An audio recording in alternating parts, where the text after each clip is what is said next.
program that you are about to watch is for mature audiences only. Coarse language, drug use, and political topics that aren't for the faint of heart. If you are under the age of 18, I would recommend that you leave now, because what you're about to see cannot be unseen.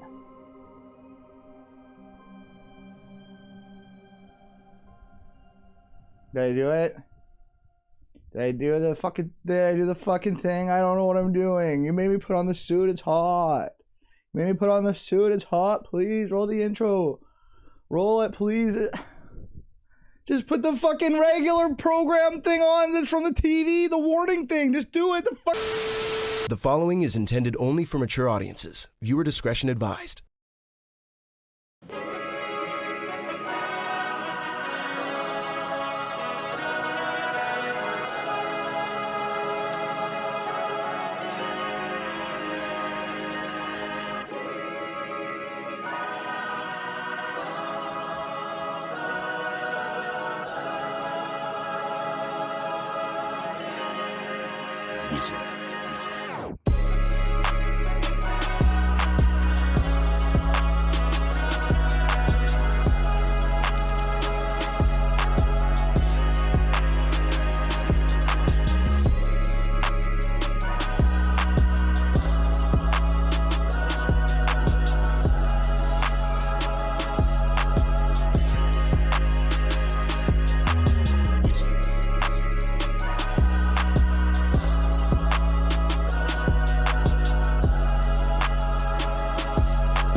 Leftist ass like corn on the cob. I'm ready. I will eat your ass.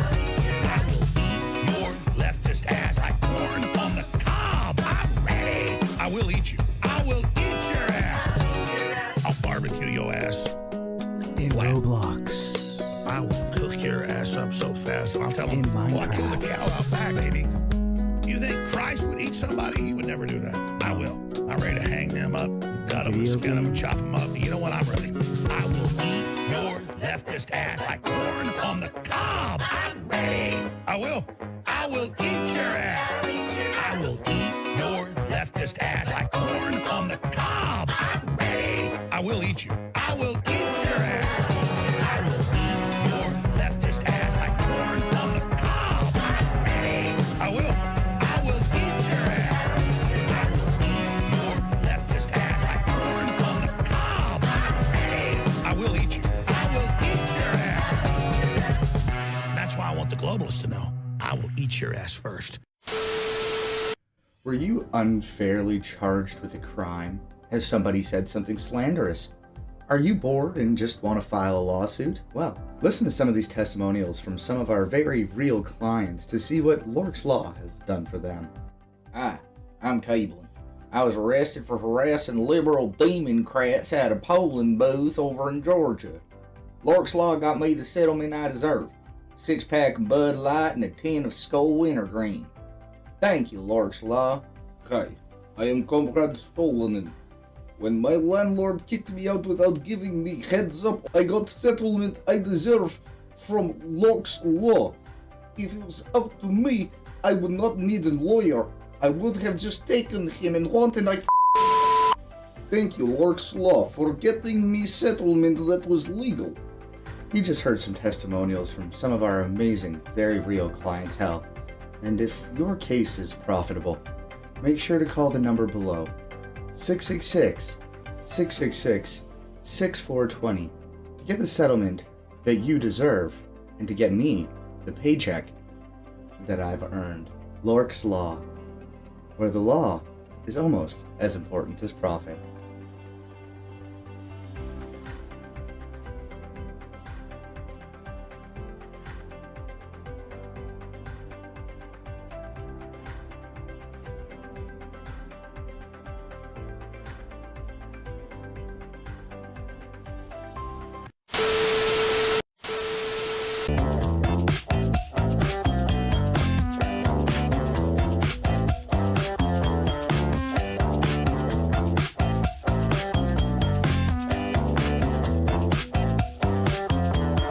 Will I see you tonight?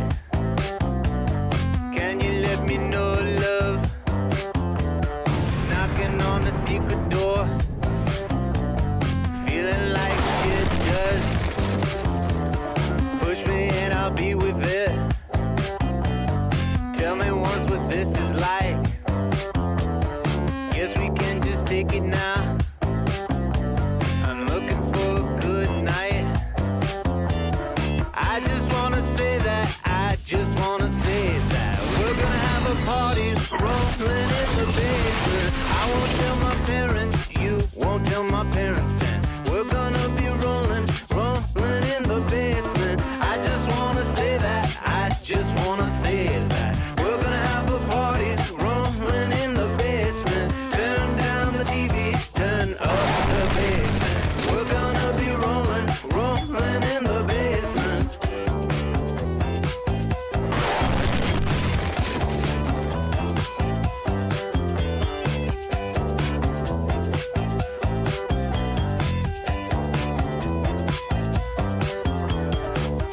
Nothing wrong with it. We can call my toast. I'm a crack of beer. I'm a crack of beer. So it's winter time. No, you can't drive. Let's just go outside.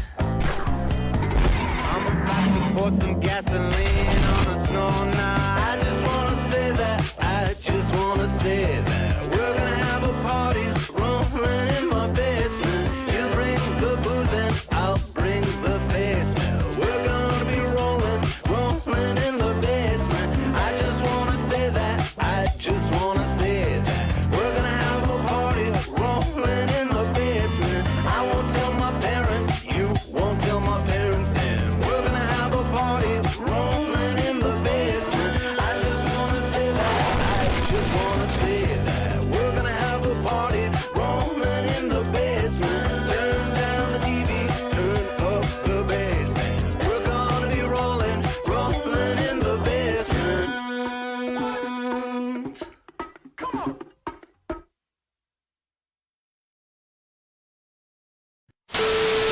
You gotta ask Jesus Christ. We're I all don't have sinners. to do anything. We're all sinners. Okay. He's not gonna force you to do it. You're sinning right now. No, I'm not, motherfucker. You fucking accuser. Get the fuck out of here, you fucking accuser. You motherfucking accuser. Get the fuck out of here. Oh. You motherfucking.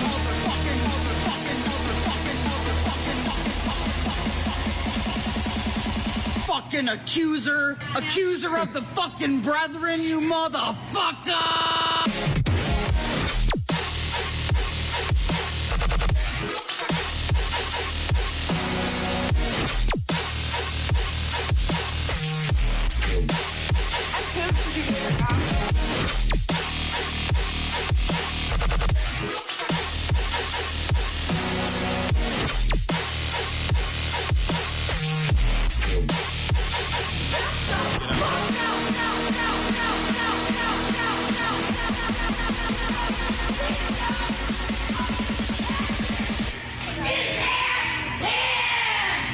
You all better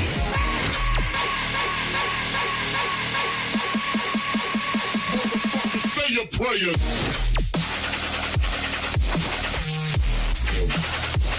Fire and brimstone.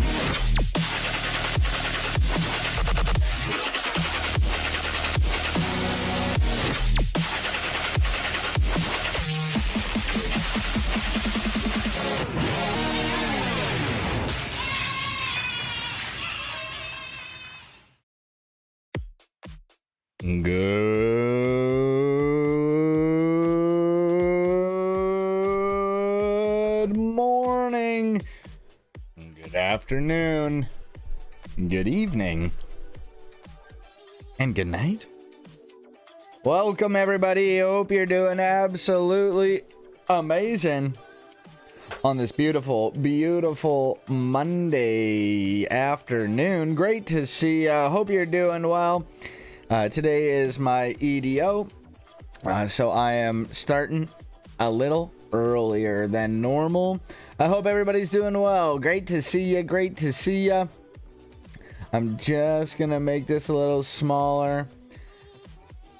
I do have some things that I wanted to cover today. A few things, nothing too crazy. I do have a video of a Bart Ehrman debate that I thought, hey, maybe we can watch that and chit and chat about it.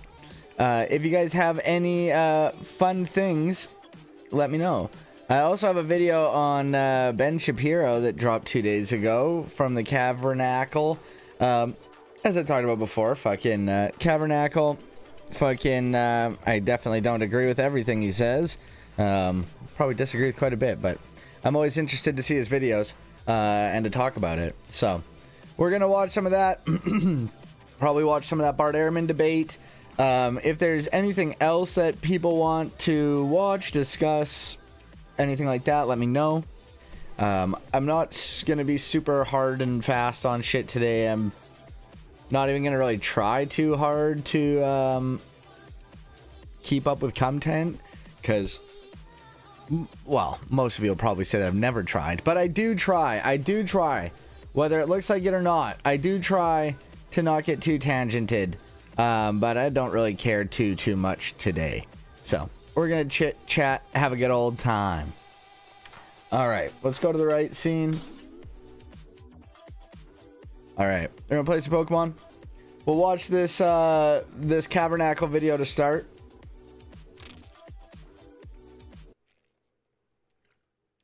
Pause the music.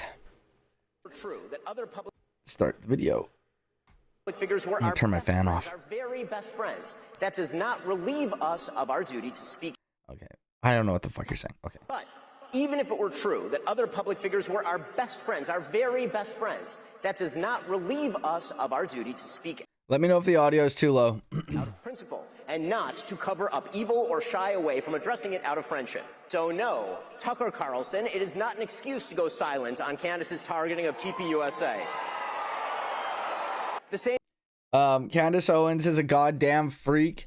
But I think it's fucking hilarious what she's been doing to TPUSA. I think that it's fucking awesome and wonderful, and I wish for nothing but the downfall, the continued downfall of TPUSA and the right wing. I hope TPUSA goes out the way Charlie did. Hey, welcome, Turbo. Great to see ya. Amazing. Great to see ya. We got the LORX back. Hell yeah, Turbo Nerd. I am back on YouTube. I went off for a bit. I got a fucking content strike. I have no clue how. I watched the shit. There's absolutely fucking nothing there. I appealed it and they said no. I don't think they even watched it because it was a 4-hour fucking stream and they got back to me within like 30 minutes. I got content struck and fucking with YouTube and shit. I very like it. Just I don't like the fucking YouTube interface. It's just a pain in the dick, and I'm like, fuck it. I don't care that much, but I do care, regardless of what I say. So I'm back. Man, their AI, like, I have no fucking clue, bro. And, like, luckily, like, luckily, like, my livelihood isn't YouTube or anything like that, where like getting those strikes could have a very serious impact on like my ability to like make money and shit. But like, honestly, bro, it's fucked up, dude. Yeah, no, I know, it's crazy. And I'm considering making a second channel for a couple reasons. Number one, I have 420 subscribers on YouTube, which is fun and funny, and I like that. But to be real, that number is probably closer to like 10. All the other ones were only there from a fucking video of my dog that went semi-viral, like viral for me, like 65,000 views or some shit. And then I got like 300 fucking subscribers from that one fucking video. And so fucking I was like, fuck it, like none of these people care. They don't matter. They matter as humans, everybody matters, but I mean, like, I don't count them as actual subscribers because like they don't give a fuck about the content. They wanted the dog. So I'm thinking of creating a new channel called TALORX. And then from there, fucking starting to make more like just like little bullshit shit videos. Videos, very fucking low effort, chitty chatty ass shit. That's kind of what I want to do, because I have all these grand ideas for YouTube videos and shit, and I fucking put like weeks into like scripting them and all that shit, only to later not finish the video. So I'm like, why am I doing this to myself? I should just make fun little quickie quip videos. Grim Green, I know Grim Green. I used to be super into fucking vapes. Yo, dude, fucking, do you know Rip Trippers? Do you know Rip Trippers? Dog, have you been following Rip Trippers lately? If you're a fucking vape loser like myself, fucking, well, like, I'm not as much as I used to be, but goddamn, bro, Rip Trippers fucking lost his fucking mind. He lost his fucking mind. He's on this weird spiritual woo shit. It is some of the craziest shit I've ever seen in my entire life. That dude's brain got fucking fried. He lost like 300 pounds and then just fucking blew his brains out. Fucking just absolute cooked. Oh my god, bro. It's actually genuinely sad. I used to fucking love Rip Trippers. My dude was like fun and funny and fucking like loved vapes and god damn, bro. That dude fucking absolutely super sad. Welcome, Holiday. Great to see ya. Amazing. Hope you're doing well. Welcome, welcome, welcome. We're watching video. But yeah, that sucks that Grim Green got fucking taken down. Is he back? Like, did they fix it? Grim Green's a fucking OG. I gotta take a dabberoni here. That's some OG shit. Fucking yeah, that's like some Rip Trippers era. Fucking. What's next? Jolioli from Custom Grow 420. This is over 18 channel design for cannabis patients and adults. Yeah. What's up, YouTube? What up, Jolioli? Coming at you. I watched him when he was still on his kitchen table. Bruh. Absolutely. Bro, it's been so fucking long. I haven't watched a vape video since, I don't know, 2015. But like, fucking, I used to be really into that shit. Fucking, oh my god, bro. Fucking, I would make all like the alien Clapton coils and all that shit. Fucking, I actually have my coil building kit somewhere near me here. Fucking. The nail is now hot. I used to be so into that fucking shit. I was a dripper. Oh, fuck yeah, brother. Me too. Fuck. You get your fucking RDAs and then your fucking. dab is now ready. I had an RTA era where I had the rebuildable tank atomizer. Cheers.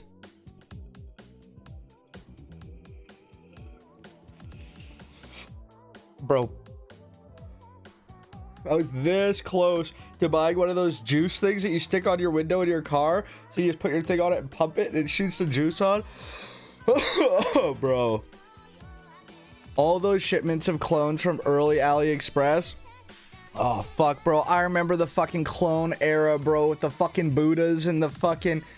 What was it? The Velocitor? Fuck, bro. Oh, my God. I used to love, like, the fucking... Back in the tank days, I was, like, a big Smock guy, and then Smock's fucking quality dropped real hard, and then... Bro, my fucking vape collection is unironically fucking wild, bro. I got fucking, like, a tugboat, bro. Fucking, I got tugboats and shit. Fucking only fucking dirty loser vapors like myself fucking would know about a tugboat. I'm sure you might know about a fucking tugboat. Fucking Grim Green ass fucking knowers fucking might know about the tugboats. Brother, I was in like fucking vape competitions, bro. I fucking won a vape in a vape competition. Dog, I was fucking... That's so crazy, bro. I got videos of me back in like 2012. Fucking maybe even earlier than that. 2011 fucking... doing practicing my vape tricks in the basement with my homie. Oh, it's so fucking funny. Those were the fucking days. Oh my God, bro. Oh my God. I fucking loved vaping. I loved everything about it. I loved the culture. I loved everything. Oh my God. Fucking vape gang. Fucking vape gang. Jesus Christ. What a time to be alive. Back in the fucking preem vape era. Every fucking town had 37 vape shops. It was truly a spectacle. I had a whole rig for measuring batteries and coils. Oh, hell yeah, baby. You got your fucking ohm tester and shit. Oh, I'm having fucking flashbacks, brother. Oh my God, bro. Fucking, I got my ohm tester somewhere near me here. God damn, bro. Fucking, my ass had a fucking Ohm's Law calculator on my fucking iPhone 4. Jesus Christ. Counting how many fucking times I bend it around the screwdriver. I was so into those, like, artisan carved battery tubes. Oh my God. Fucking... Are you talking about, like the vapes that, like, you can see, like, the batteries through them? I had a... But yeah, no, it's fucking... What an era. What an era. Oh my God. That was a crazy couple of years. Like, the explosion of vaping was fucking wild, bro. I've never seen anything like it. What a fucking... What a time. Bro, at that time, I lived in a town of like 30,000 people, and we had 5 vape shops. Not 5 shops that sold vape juice. 5 shops that were exclusively vapes. Like, bro, and back in the day when you could vape in the vape shops, and they had all the fucking tanks of all the fucking juices, and you could try the juices, bro. And then COVID hit, and then you couldn't fucking vape in the store anymore. Bro, that was the shit. Oh my God. What a fucking time to be alive. It was just a billet metal tube machine, then carved. There was a guy in Greece who made some crazy themed brass one. It's like $600, but Chinese clothes for like 40. Dog, fucking, dude. Do you remember the Noisy Cricket? Bro, do you remember the Noisy Cricket? Bro, I got a Noisy Cricket. Noisy Cricket. Bro, do you remember the Noisy Cricket? The Wismic Noisy Cricket? Bro, this thing was so fucking dangerous. Oh, bro, this thing was like a fucking pocket bomb. But holy fuck did this thing hit. $5? $5? No, I want to pay full price. $5. Bro, I had a couple of these, and the thing that sucked was you needed to like put like a fucking dime or something in this little slat, both these slats, to like twist it open to put the 18650 in it. And then they would get fucking stripped. Oh, bro, just straight contacts to the fucking battery, bro. I remember back in the day you had to sign a waiver to buy one of these at some stores. Oh my God, bro. Like, you had to like they didn't want to sell them because they're a fucking pocket bomb. Bro, you got to know what you're fucking doing to rock a goddamn fucking Noisy Cricket. Oh, God damn. Oh, bro, I'm having fucking... I am reminiscing. Oh my God, dude. Oh my God. God damn it. Fuck, these things were sick as shit, bro. I remember I got my first fucking Noisy Cricket, bro. Oh my god. That shit was fucking crazy. What a fucking machine. What a fucking machine. God damn it. Fucking, I don't vape anymore, which is super sick. I'm super stoked on that. But fucking, god damn it, did I love that shit. Holy fuck. Yo, like, Turbo Nerd knows what's up. Fucking Turbo Nerd is a fucking turbo nerd about fucking vaping too. Fucking dog. Vaping was a fucking lifestyle back then, bro. As cringe as that may sound, fucking bro, like it was. Oh my god. Ugh. Bro, the amount of time. It was an art form. It was a fucking... God damn, bro. It's hard to explain to somebody who wasn't there, bro. Fucking the VGod era, bro. Dude, we're gonna watch a quick VGod fucking video. I'm sorry, bro. We gotta watch a VGod era video. VGod vape, bro. Dude, this was the shit, bro. Oh my god, the amount of times I watched this video. Oh my god, bro. Fucking the VGod era. This was such a time to be alive.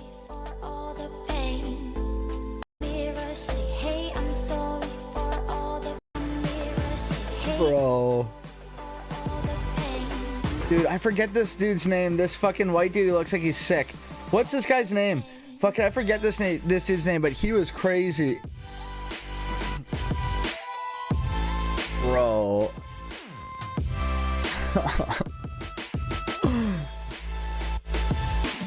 Oh, fucking what a time. What a time to be alive. Fucking vape tricks, bro.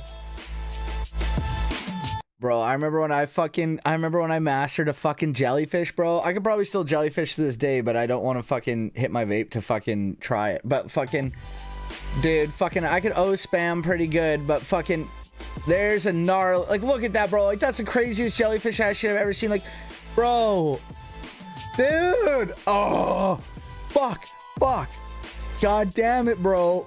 Dude, I had this mod, bro. I had this I still have it, but black with the gold VGod lettering, bro. Oh, fuck around. I'm about to fucking bring up my goddamn vape collection, brother. Oh my god.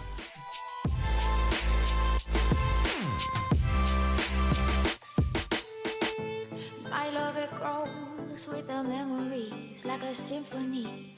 And you and I, we got history, yeah. And when you're... Here's two vapes that I have in my room. These Pokeball vapes. I got a Master Ball and an Ultra Ball. 2650s, or is that what they're called? Or you can put an 18650s in there. Fuck, bro. These are sick as shit. Fucking, yeah, Pokeball vapes. Fucking Master Ball, Ultra Ball. These are the only vapes that I have down here right now. But fucking, oh, goddamn. Dude, my vape collection's stupid. I want to get rid of it, actually, because it's unnecessary, but... You say my name, or you say her name, yeah.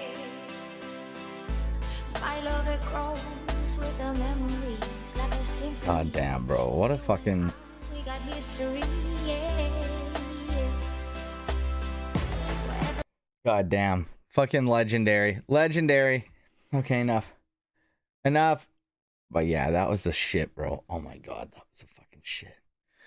Same holds true of Megyn Kelly, a person I consider a friend, characterizing Candace as a young mother and thus shying away from condemning her actions or fibbing about. I only kept one since I stopped. It's a hard carved stone that holds 14500 and has a pipe stem. The rest I just gave away. That's so sick. That's so sick. Fuck, bro. I don't know what to do with some of mine. Like a lot of them are fucking just like whatever, you know, like Wismec fucking, what are they called? The fucking 300s, like the ones with like the 3 batteries on them and shit like that. Fucking, I don't really know what to do with a lot of them. Just like throw them out probably, to be honest. But like some of them are like fucking like, I don't know if they're valuable anymore, but like I remember back in the day, like those tugboats and shit, like they were worth a lot. And it's just like, fuck. I just don't want to give them away. Just Meghan Markle is a young mother. So nice. And Omar is a young mother. That doesn't matter. And when Meghan said this week, quote, "My goal and my job here is to try to understand, yes, where Candace is coming from on this," and says she sees no purpose in inserting herself, quote, into this on one side. That is a moral and logical absurdity. It is time to take a dab, There's everybody. only one moral side here, Erica Kirk's side. So just a quick one today, because I've just finished recording like 2 other videos, but I basically wanted to follow up a video I made about the downfall of Ben Shapiro, because there was like this Turning Point USA conference recently, and so many different speakers gave speeches, but of course this comes at a time where all these conservative media personalities are all hating each other because there's a massive fallout over Israel. So Ben Shapiro did his own speech, and it basically, a lot of it was The nail is now hot. but he also took a question from the audience as well, and he also spoke about like Tucker Carlson pushing conspiracy theories.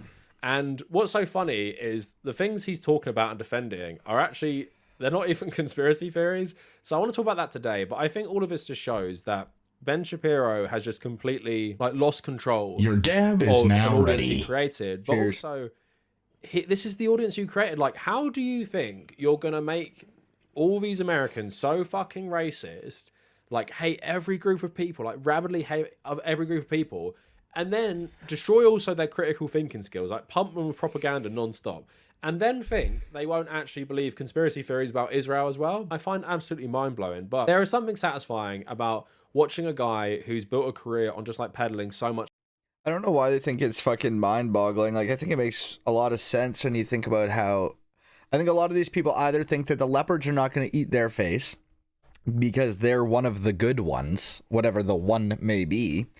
They think the leopards aren't going to eat their face, or they don't care if the leopards come because they're going to try to fucking profit as much as they can and get out before the leopards can get to them. You know, it's kind of like a strategic, hey, fucking, if I make X amount of dollars, fucking, I can get out of this problem before it actually comes to my doorstep. And I think that that's a calculation that a lot of people are doing. You know, it's kind of like a major corporation that they make $1 billion, they get fined $300 million. It's like, hell yeah, brother, we just made $700 million. It's fucking net positive, and they're going to keep doing it. You know? And it's kind of like that with a lot of these like grifter fucks. Or they are just genuinely delusional and never thought that the leopards would eat their face. But they are. They are coming, and they love to eat faces. And they love to come. Hate, having his own audience turn against him because he can't extend that same hatred to another group because he's in that group, and that is Jewish Zionists, whether they be in America. That's not true, Cavernacle. He definitely can, and he definitely has. He fucking platformed Candace Owens while she was doing open anti-Semitism, and the only reason that he fucking fired her in the first, or when it actually happened, was because she started speaking out against Israel. So yeah, actually, he can. And it's only when he's speaking out against Israel. Please do not conflate Judaism and Israel. Thank you, Cavernacle. Welcome, Endless Cemetery. Oh my god, let's go! Let's go.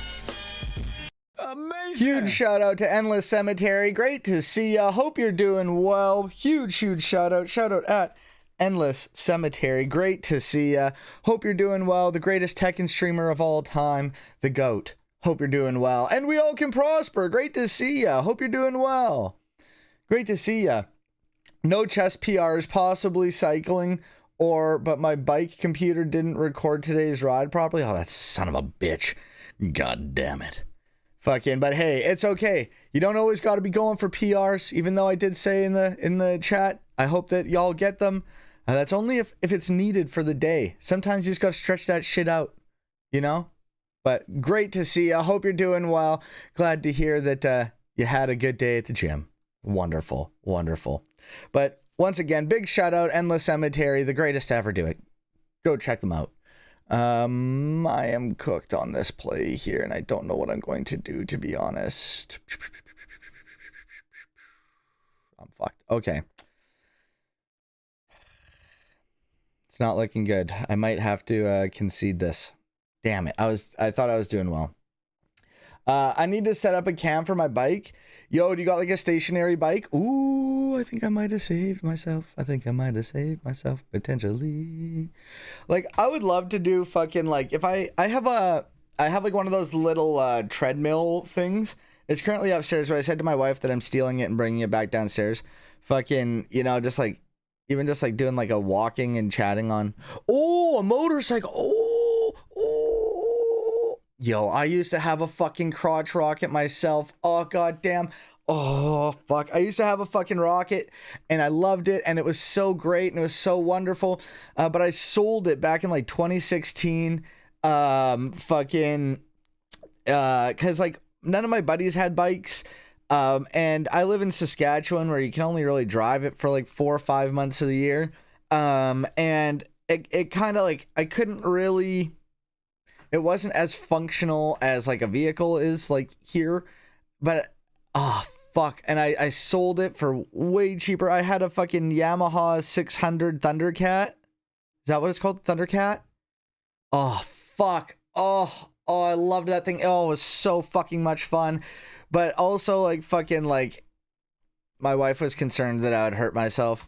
Oh my god, fucking fuck. Literally last night, bro. Last night, I was at Nitro Circus. Fucking my nephew, like my sister and her family came up, and I went with my nephew and her husband and my dad. We went to Nitro Circus in the big city. It was so fucking crazy, bro. Motherfuckers doing triple backflips on a BMX. Bro, they had 3 dudes and they did 3 fucking, they each did a triple backflip one after another. Oh my god, it's just shitting, pissing, and coming everywhere. I was like, what the fuck is happening? And I was just like, fuck, bro. I remember when I used to have a motorbike. Bro, that's the type of shit that gets every fucking old ass motherfucker like me who's now like 30. Like, oh yeah, I remember when I used to go vroom. Oh, I used to vroom myself. Oh, fuck. And then now bringing up the fucking bike and chat now here, it's just really got me on some fucking like, dog, should I be getting my fucking rocket again? Should I get a fucking crotch rocket again? Oh, fuck me. Oh, god damn it. Oh, shit. This is not healthy. This is not good for me. I need to remember those days as the good old days that are now behind me. I cannot get on the rocket again. I cannot. Bro, holy shit. I remember one time I fucking, my sister's husband has he's very into bikes, like dirt bikes and shit. Has a farm and fucking he has like a snow bike too, where he like fucking he like replaces the wheels with fucking sled, like the back's like with treads and then the front's got a ski on it, and he goes up into the fucking mountains every year with his homies and rides snow bike. Like this dude's he's a wild man. Fucking wild man. Well, fucking I went to go take my fucking motorbike test, but my my taillights were technically illegal because they're just like one thing and they needed to be separate. So I needed to use his bike, and it was like a Buell fucking 1200. I don't know what the fuck. It was a 1000+ cc Buell. Oh my god. Holy shit, my brother in Christ, I shit myself. I almost fucking died. Bro, I was fucking like, you know, just ripping around trying to get myself used to this bike before I went to do my test. Bro, I was going into a corner and I was going too fast and I fucking like hit on the brakes a bit. Oh god, I'm having a panic attack thinking about it. Oh my fuck. Oh my fuck. Oh my fuck. God damn it, bro. I fucking bullwhip my ass. Fucking just my ass end kind of fucking oh fuck. Oh god damn it. The fucking curve and like the curve I was like fucking, and then I sat that shit back down and I didn't fucking crash it. Oh my fucking god. Oh my fucking god, bro. And then I fucking just like, and I just like slowly, just like traumatizedly rode my ass fucking out to in front of SGI, the fucking insurance place where I went to go do my test. And I just sat and waited. And I just fucking, dog. I always thought I had respect for the bikes and shit, but at that fucking moment, I learned respect. Oh my fucking god, I learned respect. Oh my god. Oh my fucking god.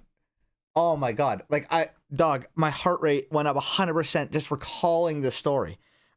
Oh my fuck. Holy shit. You gotta be respectful of that bike. The bike will win. The bike is gonna win. It will win. Don't test it.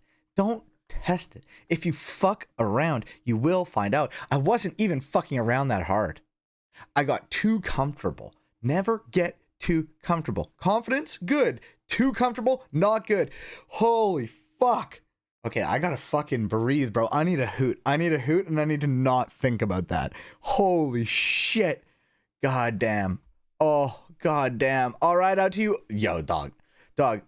You'll have to come here. I can't. I'm an international terrorist now, brother. If I come to the U.S., bro, my dad really wants to go on a fucking road trip with me to the States.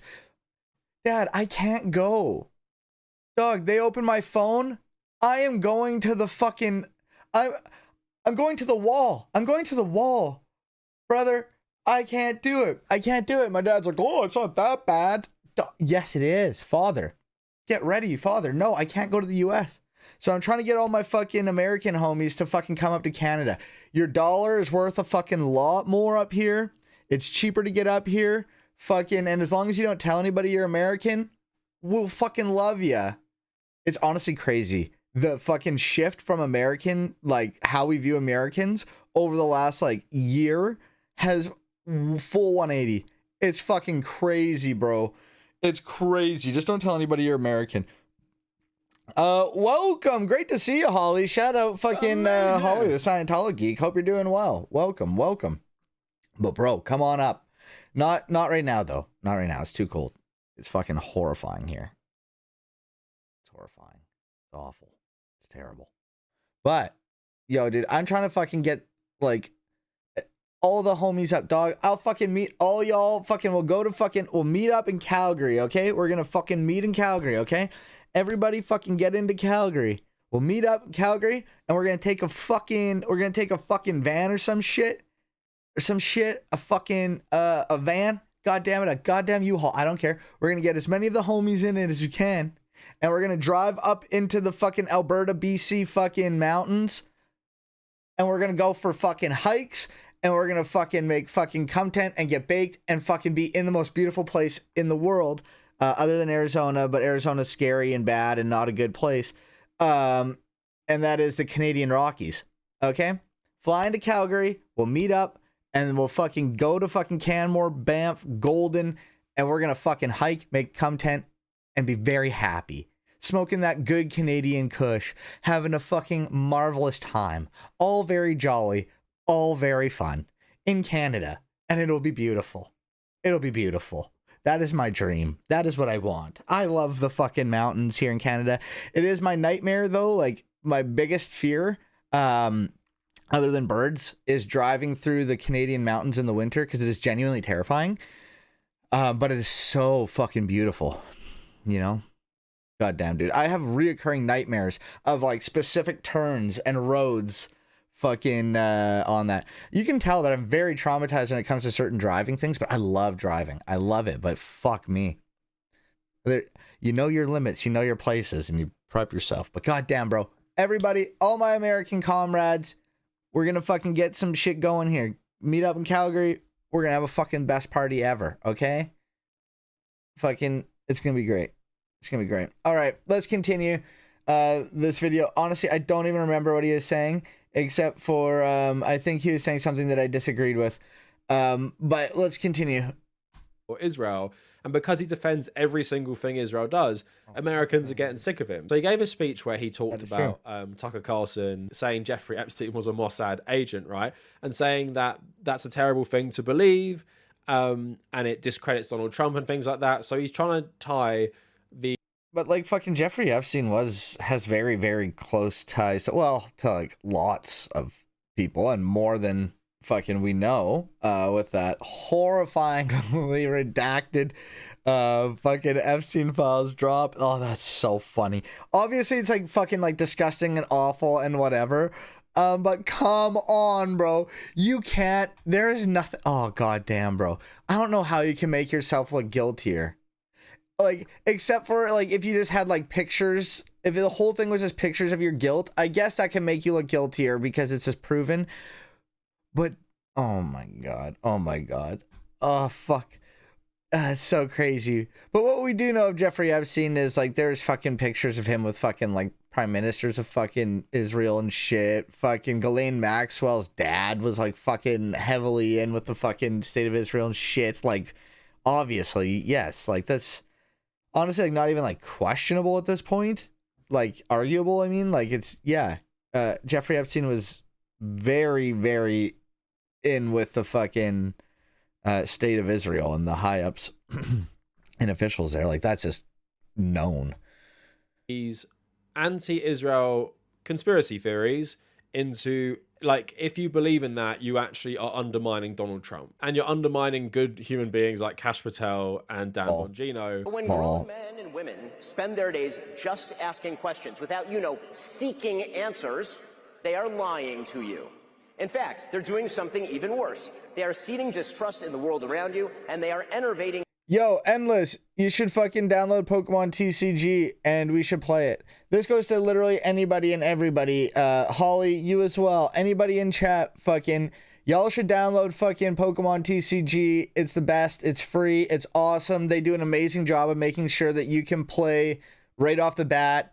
It's not some pay to win nonsense. It's the greatest. And then we can play and have good time.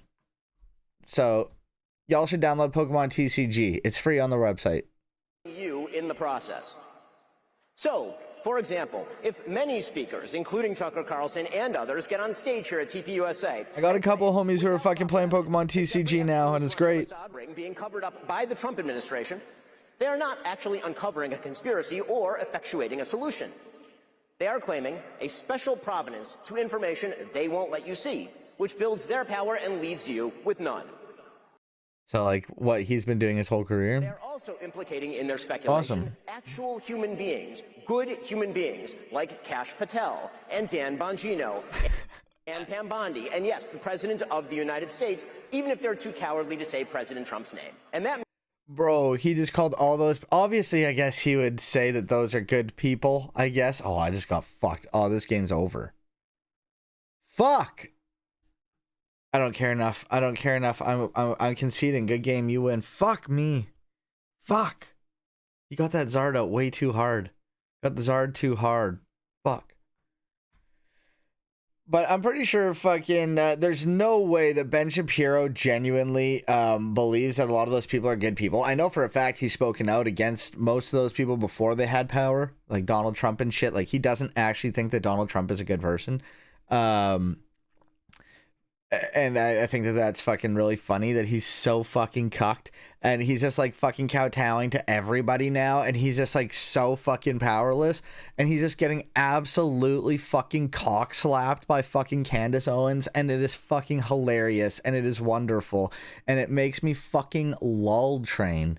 It's so great. Get fucked. Every single one of them get fucked. Okay. It's wonderful though to see them fighting. And calling each other grifters and fucking saying their own playbook and like saying that other people are doing it. It's just the funniest fucking shit I've ever seen. And it makes me lol train. 7/1/1776. Whoa. You haven't gotten smarter, you've just been manipulated. Again, even more funny because this conservative movement has whipped up so much hate. So many conservatives hate Kash Patel because he's Indian, right? So they hate him anyway. And Ben Shapiro trying to say, if you believe this conspiracy theory about Jeffrey Epstein, then yeah, you actually hate all these wonderful conservatives that you're supposed to like. And I've made videos about like TYT just constantly glazing Tucker Carlson and how Tucker Carlson is still a fascist, right? But him saying that Jeffrey Epstein was an intelligence asset is probably one of the few true things he said. And I made this point in my video the other day about Noam Chomsky and Epstein. Funnily enough, more photos came out with Chomsky sitting next to Epstein on his private plane, which is just hilarious considering I was responding to a video defending Chomsky about his relationship. But anyway. Bro, there's a dude defending Chomsky on his relationship? Yo, do any of you guys... The nail is now hot. Do any of you guys know fucking what that video is? There's no way he links it, right? Fuck. I want to see that. I want to see what their defense of Chomsky on the island is. He was helping them like manufacture consent against it or what? Oh, he was actually trying to like work on the inside. He was an inside man trying to get the scoop and trying to bring it down from the inside. Ah, yes. Him and Steve Bannon. Jeffrey Epstein, in my opinion, as I said, wasn't actually in Mossad. Ghislaine Maxwell was in Mossad and recruited Jeffrey Epstein as an intelligence asset. I highly doubt Jeffrey Epstein was an official member of Mossad, but I do think he was working for Mossad through Ghislaine Maxwell. And the thing is, if you keep telling people to not believe reality, to not believe all the evidence that points to these two running a blackmail operation for an intelligence service, you're just going to lose any credibility, because Zoomer, like, conservative brains are so cooked right now. All of them believe this stuff, right? And all of them have gone mental about Epstein. And you're trying to get them to back down on that while attacking a conservative who is playing into that right now. And that's even part of Tucker Carlson's grift. He's playing into the anti-Israel stuff because he knows which way the wind is blowing. And on that note as well, when you're getting people like so riled up about all this shit all the time, like I said, you're turning their brains into mush. Of course, they're going to fall down these conspiracy rabbit holes. But here's another one. Someone asked Ben Shapiro about the USS Liberty at this event as well. Now, often people who are pro-Israel say this is a conspiracy. Bro, I'm just getting cooked so fucking hard right off the fucking hop of all this shit. Oh my god.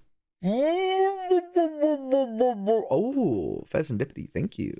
How pheasantipitous. Right? And I've actually spoke about this for a long time. And I was first made aware of this not from some like alt-right conspiracy theorist. I read a book by Jeremy Bowen, who is like the BBC's Middle Eastern editor, right? So someone who is meant to be impartial, and he writes in that way as well. He wrote a book about the 6-Day War. Although it's a bit too pro-Israel for my liking, one thing it does is give balance. So throughout the whole book, it humanizes the Israeli government, it humanizes the Israeli side, gives you a very detailed look into the Israeli side of the conflict. Fuck him. Fuck him, actually. Maybe he's gonna say, and that's what I don't like, because, you know, like, fuck these fuckers. Fuck the state of Israel. They have no right to exist. I don't give a fuck about them at all. They can fuck off until they stop committing genocide and doing heinous acts against fucking humanity. They are fully capable of fucking off forever. And I don't care about seeing their side of it. That's all we've heard for decades and decades and decades. Like, we've heard enough. We now see that, hey, actually, there's a genocide happening here, and like, we don't need to hear the Nazi side of this.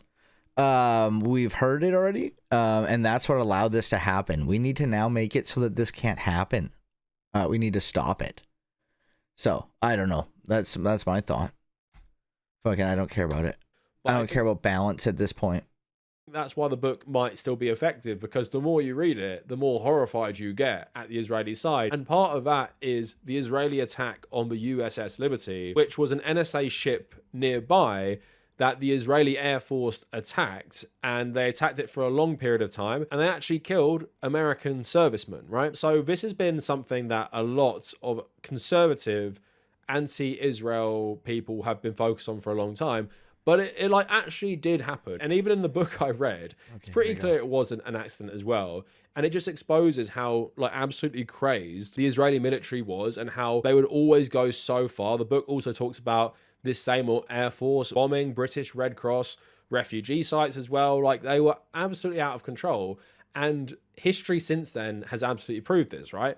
So Ben Shapiro got asked about this. Now, the person who asked Ben Shapiro about this is probably someone who has just gone hook, line, and sinker into loads of probably anti-Semitic conspiracy theories. At the same time, it's funny him getting asked about this and trying to defend it as well.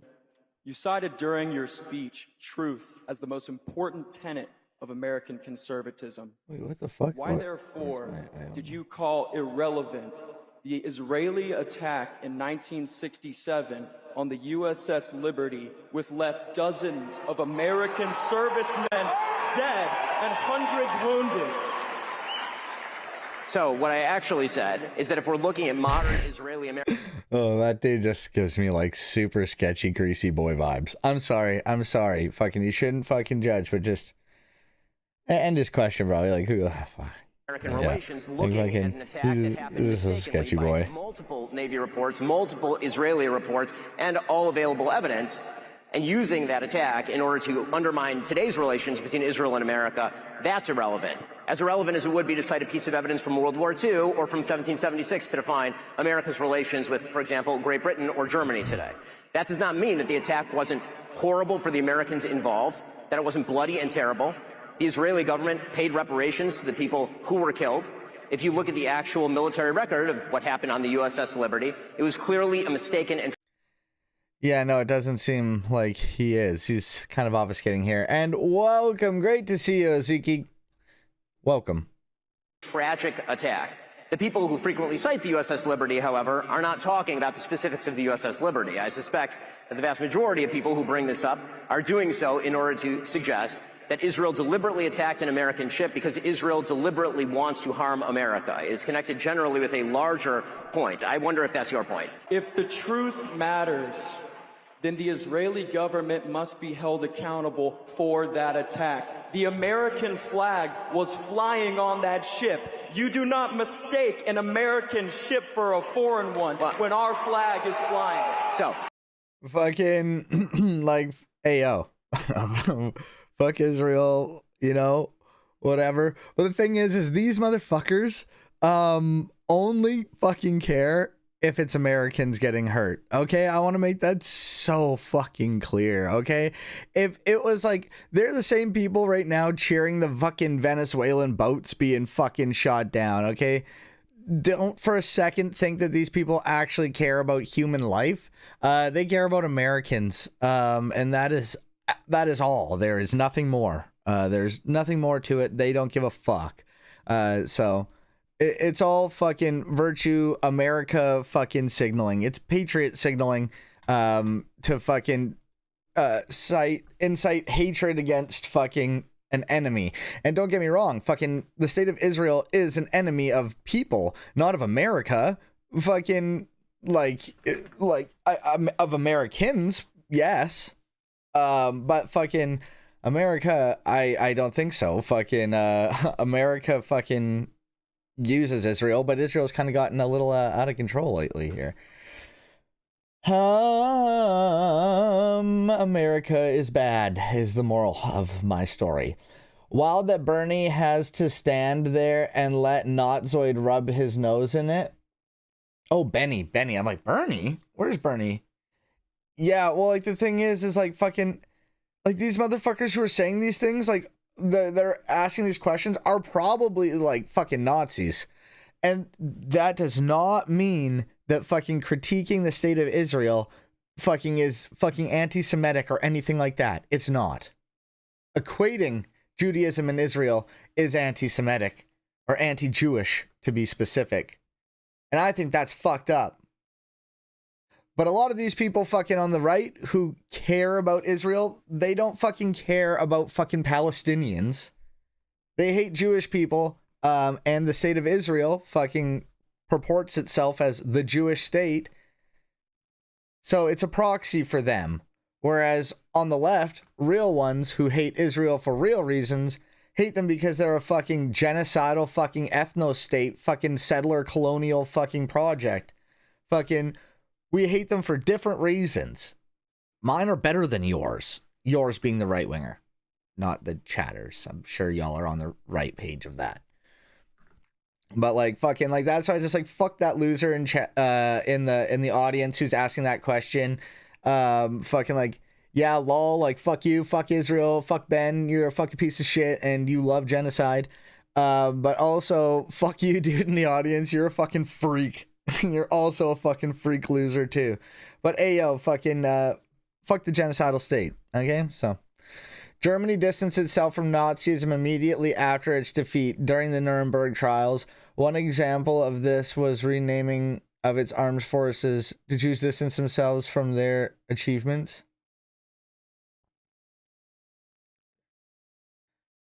I don't think I understand. The last part. Fucking, you're talking about Israel or Jewish people?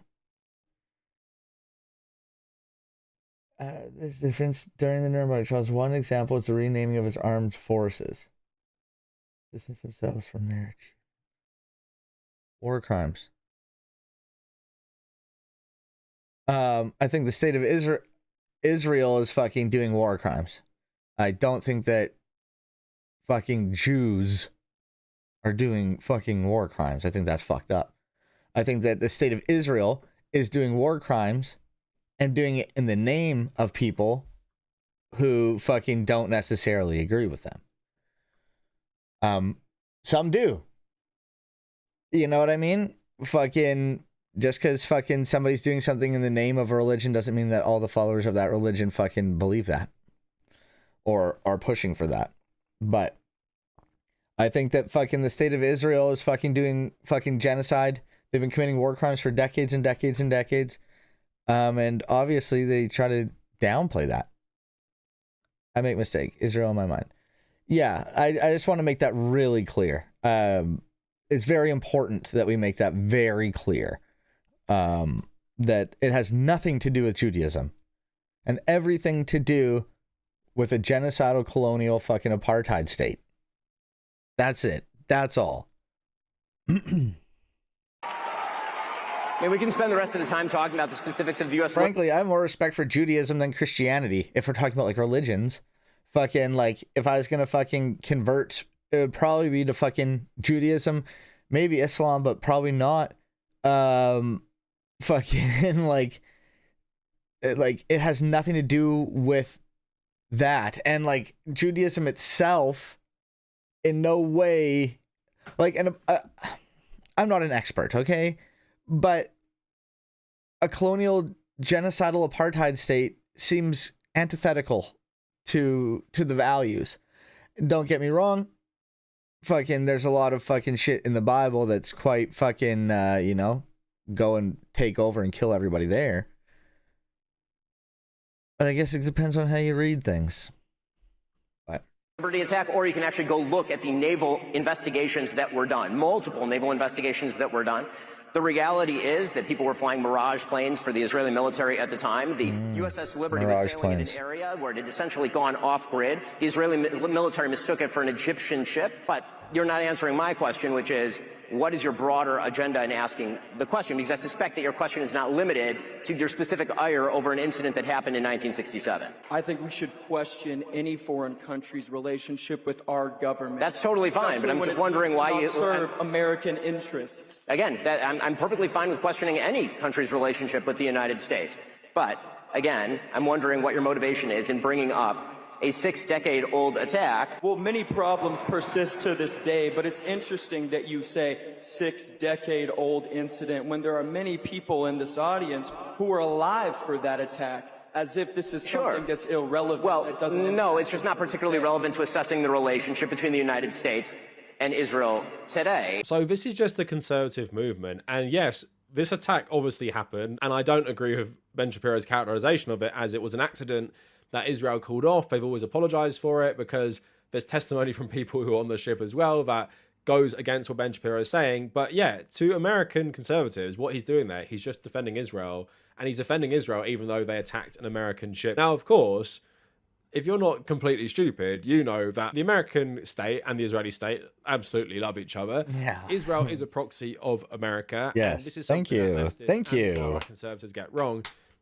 America is not controlled by Israel. Israel is controlled by the United States. It's a Yeah. Fucking what? I don't know. Fucking I guess leftist is like a broad term and like whatever. And I don't want to just fucking equate every fucking wrong thing said to just liberals. I'm not gonna do it. I'm sure there are fucking leftists who get that wrong.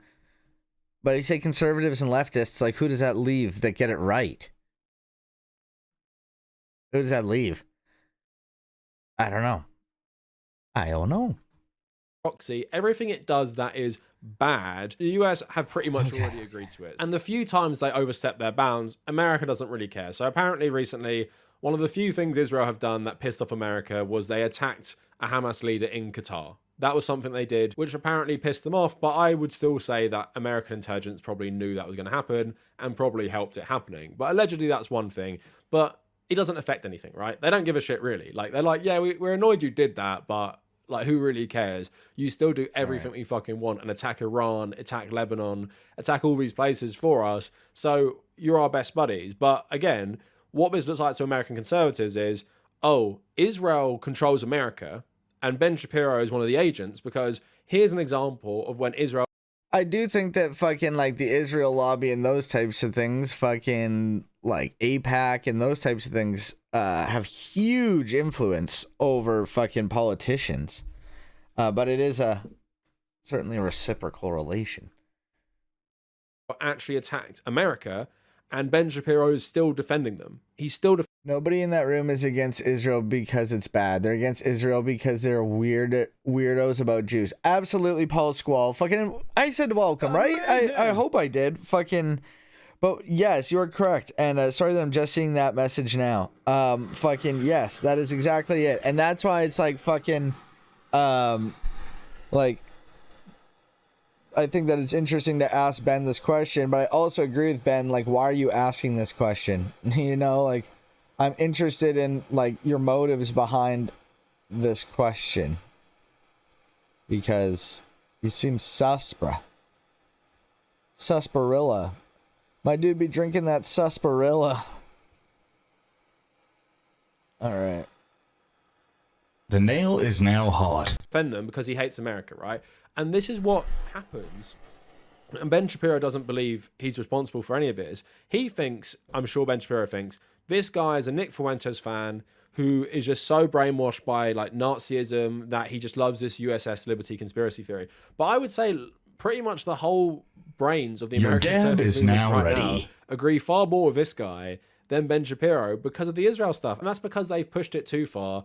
And that's why people like Tucker Carlson saw which way the wind was blowing. And he became like a pretty big critic of the Israeli state. But he's always been super pro-Israel, right? It's not that he suddenly had a change of heart. It's because he knew this is the way people were going. And all of these people now who are defending Israel, they're getting more and more scrutiny. They're getting more and more hatred from conservatives because you constantly just see the images out of Gaza, including Israel attacking Christians there, which these people care about, even if they don't care about the Muslims there. And I guess if you condition an audience to hate everyone, and you condition them to hate everyone based on like made up shit, when you're seeing like a real thing happening, you're seeing like Israel doing these terrible crimes, and then you're telling the audience, actually, you should love them. You should love them as they bomb Jesus's birthplace and kill Christians. You should still love the Israeli soldiers doing that. Then they're like, well, why? Like, why should we hate black people? Why should we hate Hispanic immigrants? Why should we hate trans people? Which Ben Shapiro all agrees with. But why shouldn't we hate Israeli soldiers, like, actually killing Christians? Why shouldn't we hate that? So Ben Shapiro...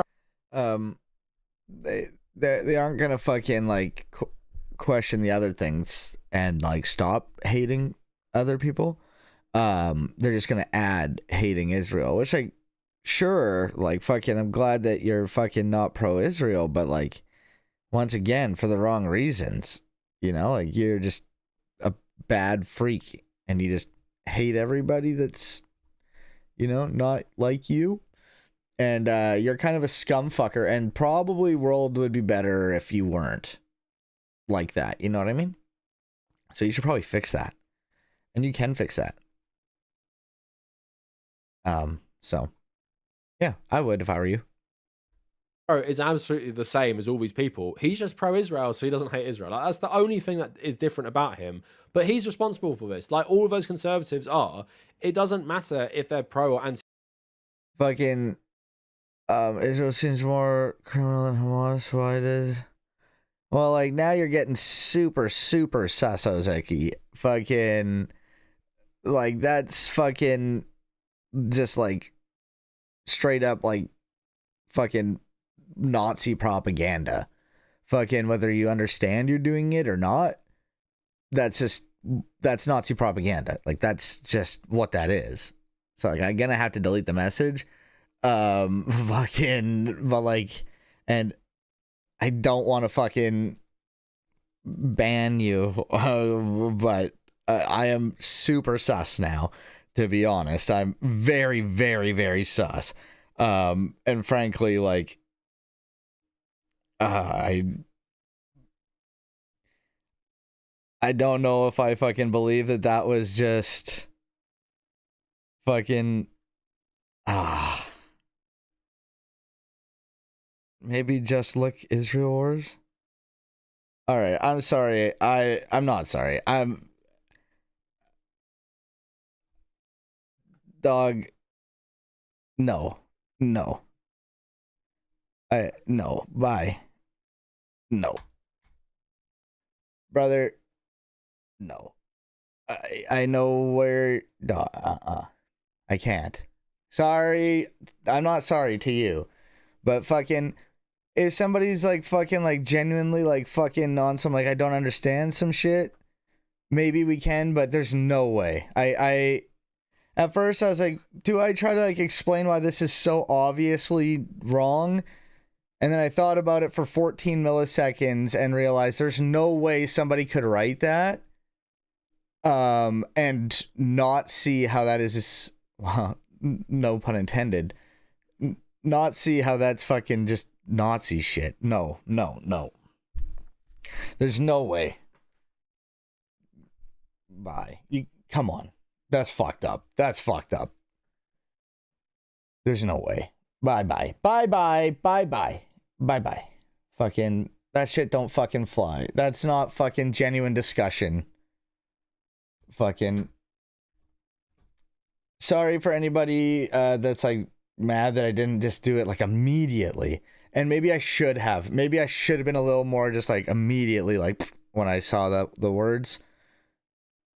But yeah, there's no way that motherfucker was doing anything other than fucking JQing. There's no way. There's no sincerity in that. That's bye. That's immediate bye. Okay, enough. Let's continue. Fucking, I hope that everybody understands why that just fucking happened. If you have questions fucking about why I just did that, let me know. But fucking, I think it's pretty clear. Israel, they all create this toxic atmosphere of hate. The only funny thing for people like us who aren't in that movement right now is seeing them eat each other over who supports Israel more or who doesn't like Israel. But that seems to be like the trajectory Ben Shapiro is going on. He's just going to keep facing shit like this, and he's just going to become increasingly irrelevant. Sadly, he's always probably going to be very, very wealthy, but it has been interesting since I've been starting doing YouTube to see Ben Shapiro as like the most popular conservative figure to now someone everyone hates. And I think Ben Shapiro, like he was undeniably extremely popular, and that is undeniable. He obviously was a huge presence. That being said, I think that like a lot of that was certainly pumped up by like fucking lots of fucking money in ads. Like they admitted and talked about how they spent what, like $1 million on ads or some shit, fucking, which is fucking crazy. Like millions of dollars in ads, like on their shit, like on Ben Shapiro, like back in the day, like on YouTube ads alone, fucking, it was like crazy amounts of money. And yes, that's gonna bring people in, but fucking, it's inflated, you know. People who find you more organically tend to be better long-term viewers. Ben Shapiro served his purpose. Capitalism doesn't need him anymore. Well, exactly, right? Fucking, like, what is he gonna do? Make another fucking fund another What Is a Woman? We can do that if we need to. We don't need you anymore. Fucking, it didn't even do that well. It didn't do our propaganda as well as we thought it would. So on to the next investment, Candace Owens. But yeah, it's crazy how like Candace has fucking chilled so hard on this fucking Charlie Kirk shit since her closed door meeting. And she's just like, oh yeah, they fucking they're good now, and they just are totally understanding. And they said that all the bad things that they did were bad, and like, don't worry about it. We figured it out. And I was just like, wait, what? What happened? But what I do know is about to happen in this game is I'm about to get my ass blasted. Because okay. Let me think here. Buddy's got a fucking grass deck, and my Charizard is weak to grass. And that's not good. I also only have 3 energy in my hand. It's not good. But we're figuring things out as we go, okay? If Jesus really called himself God, would it that? Okay, yo, this here is a video I have not seen, but the title is When Bart Ehrman Humbled Justin Bass on the Historical Jesus, brackets, brutal. And I'm very excited to see this. Bart Ehrman, very highly respected biblical scholar. Justin Bass, fucking, who's Justin Bass? Let me see his ass. Who's Justin Bass? Oh, fuck, is this like some like apologist guy? I feel like I've seen him before. I think he's like some Christian apologist. So we're gonna watch Bart Ehrman humble Justin Bass on historical Jesus. Oh, I think this is the guy that's such a fucking, oh my god, he's such an asshole. Like, he's such a fucking self-important lying fuck. Oh my god, classic apologist. Okay, we don't need to see the coming up. All right, here we go. Bart Ehrman humbling Justin Bass. Why is that? If Jesus really called himself, did Jesus him God? Oh shit. The question is, did Jesus consider himself to be divine? What the fuck? Why is this like AI? Now, I'm in a real handicap here because What the fuck? explaining why. Why is it there are sayings of the Gospels that Jesus probably Why is it that you AI'd this? proclaimed him as God, and that's exactly what they do, and that's the argument. What the fuck? Did somebody say something like this? About this? Nobody's saying anything about how they AI'd the shit out of his voice? And how I'm about to lose this game because he just fucking butt chugged my Zard? Oh my god. Yo, that's so sad, bro. That's so sad. Oh, fuck. Because this is fucking the shittiest quality I've ever heard in my entire life. We can't watch it. We can't watch it. That's super sad. Because I really wanted to watch that. Okay, let's go with this. Okay. This guy's a dumbass. Fantano. Let's watch this while I finish this game. Hi everyone, Anthony Fantano here, internet's busiest music nerd. Hope you're doing well. I know I'm doing pretty great this morning because when I woke up, my YouTube algorithm, the content gods decided they were going to bless me with a feast. This video on none other than Tim Pool's channel, that a man's 2-hour-long... Bro, that zoom up of his face, bro, fucking... Those pictures from that Vanity Fair article, that was fucking wild. That was fucking wild, bro. That zoom up, oh my god, bro. I'm a fucking end this game. I'm gonna end this game. Fuck. Torture session. Seeing him zoomed up like that made me think of those pictures, bro. That was fucking wild, bro. And not even just a zoom out, like close up ones. Oh, he had 420 damage. Fuck, I gotta blaze it. Fuck. Goddamn.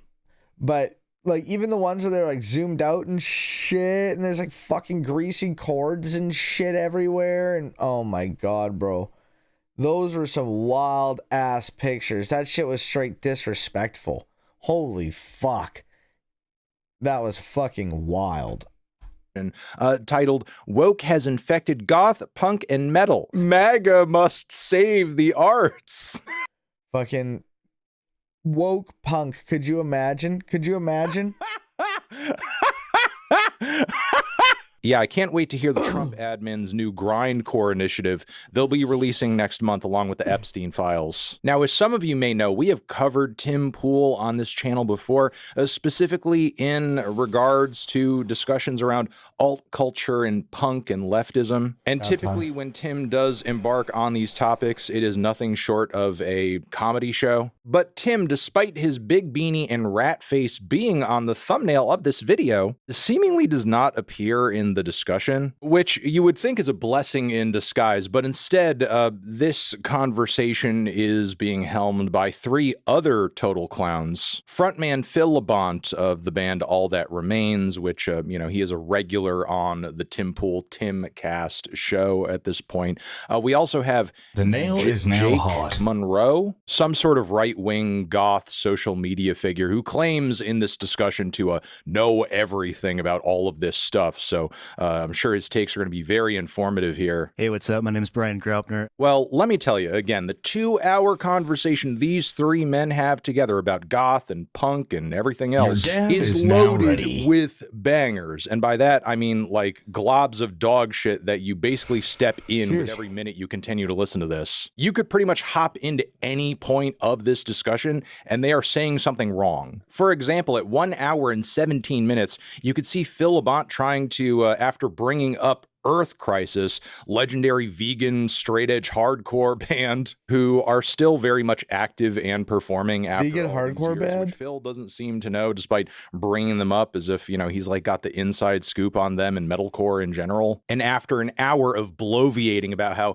open and accepting underground subcultures were back in the day before leftism and wokeness ruined them all, he brings up that dudes used to notoriously get punched out. Pidgeys. Oh, that is a problem. Something like lighting up a cigarette. Even back then in the 90s, you could have differing opinions. Now, I will say that if you were in the 90s, if you were at a straight edge hardcore show, you better not light up a Marlboro. Okay? You better not light a cigarette. I've seen some bad things happen to dudes that thought that it was okay to smoke at an Earth Crisis show. So non-confrontational, so not asking people to conform to rigid values and ideologies. Yes, that's what underground music has always been. And that's essentially the core issue with this entire discourse. Like straight edge shit, like more conservative these guys are having. They're telling essentially two massive lies here that alternative culture, goth, punk, what have you, has always been either mostly or completely apolitical. And two, given that lack of belief, there's no way these scenes would have any kind of exclusionary behavior going on based on ideology, political opinions, or anything else. Which, if you've spent an hour in some of these places, Evil, welcome, great to see you. I hope you're doing well. Welcome. Bullshit that is. Even over seemingly unimportant things. Like, I've been turned away from a goth club in LA because my shoes were white. Now, given Phil's years of involvement in the underground metal scene, in metalcore, in hardcore, you would think this man has more background about things like straight edge culture, vegan culture, hardcore in general, the ethos of bands like Minor Threat and all those that sprung off from them years to come. But if he knows any of this stuff, he's certainly not relaying it to the Timcast audience. And in fact, his only reference point for some of these genres going mainstream seems to be like the popularity of Hot Topic in the early and mid 2000s. And Hot Topic had become, and still probably is, kind of the corporatist, superficial demonstration of the quote unquote underground subculture. Which ironically, I don't know, as a fan of loud rock, I would have always kind of categorized all fucking just chilling, fucking playing some Pokemon. I fucking got today off. Today's my EDO. And so we are fucking we're chilling and watching some shit. The video that I wanted to watch, fucking the dude fucking AI'd the shit out of the voices, and I have no fucking clue why. It was a Bart Ehrman video, and it was gonna be really great. They ruined it. So I am finding something different. I'm finding something different.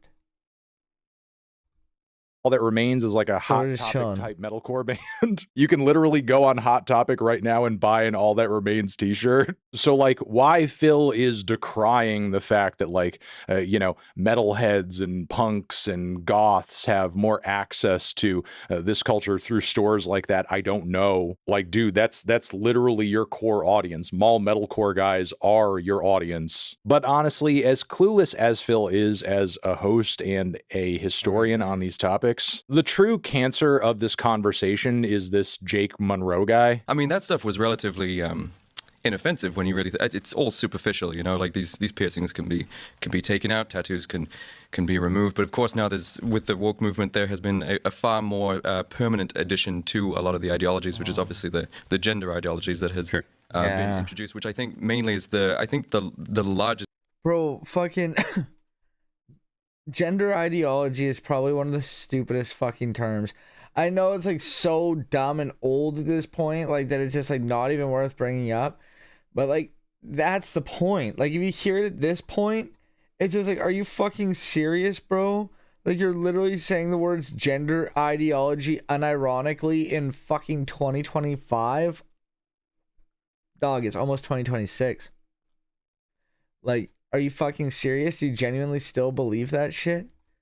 It's shocking, and it makes my fucking butt cringe a little bit, you know? And you're just like, oh god, that's wild, bro. You're still doing that? You believe that? Discontention people have. And the more I hear him talk in this video, the more he comes across like a pretentious twat, and that's coming from me. In fact, I love this take that he has to give here. Me and Brian here are the, the alternative voices that sort of contest the woke ideology, because hey everybody, wokeness is.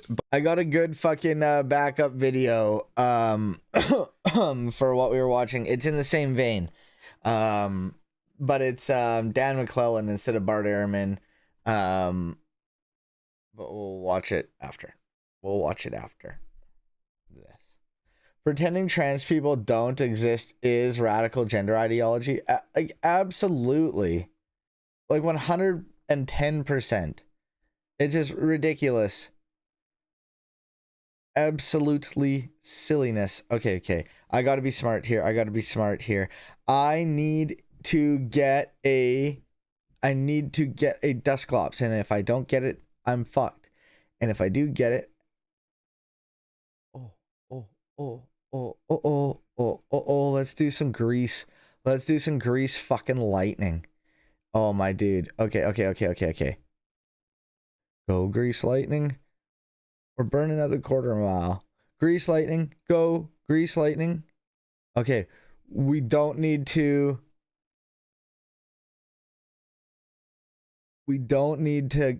fucking Roblox ourselves for this.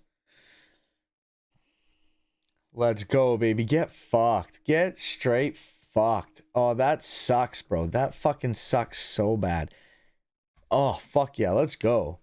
Like, sucks for him. Like, I'm stoked on it. And I got the fucking Pidgeot and the Arvin. Yo, unless I get Ono'd here.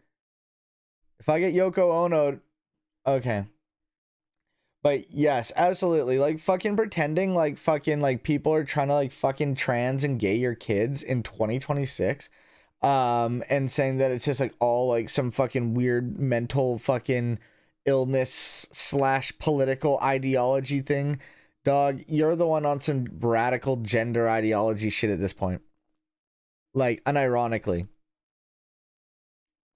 45 minutes of Ben Shapiro getting publicly owned with facts and logic. Maybe we'll watch that too.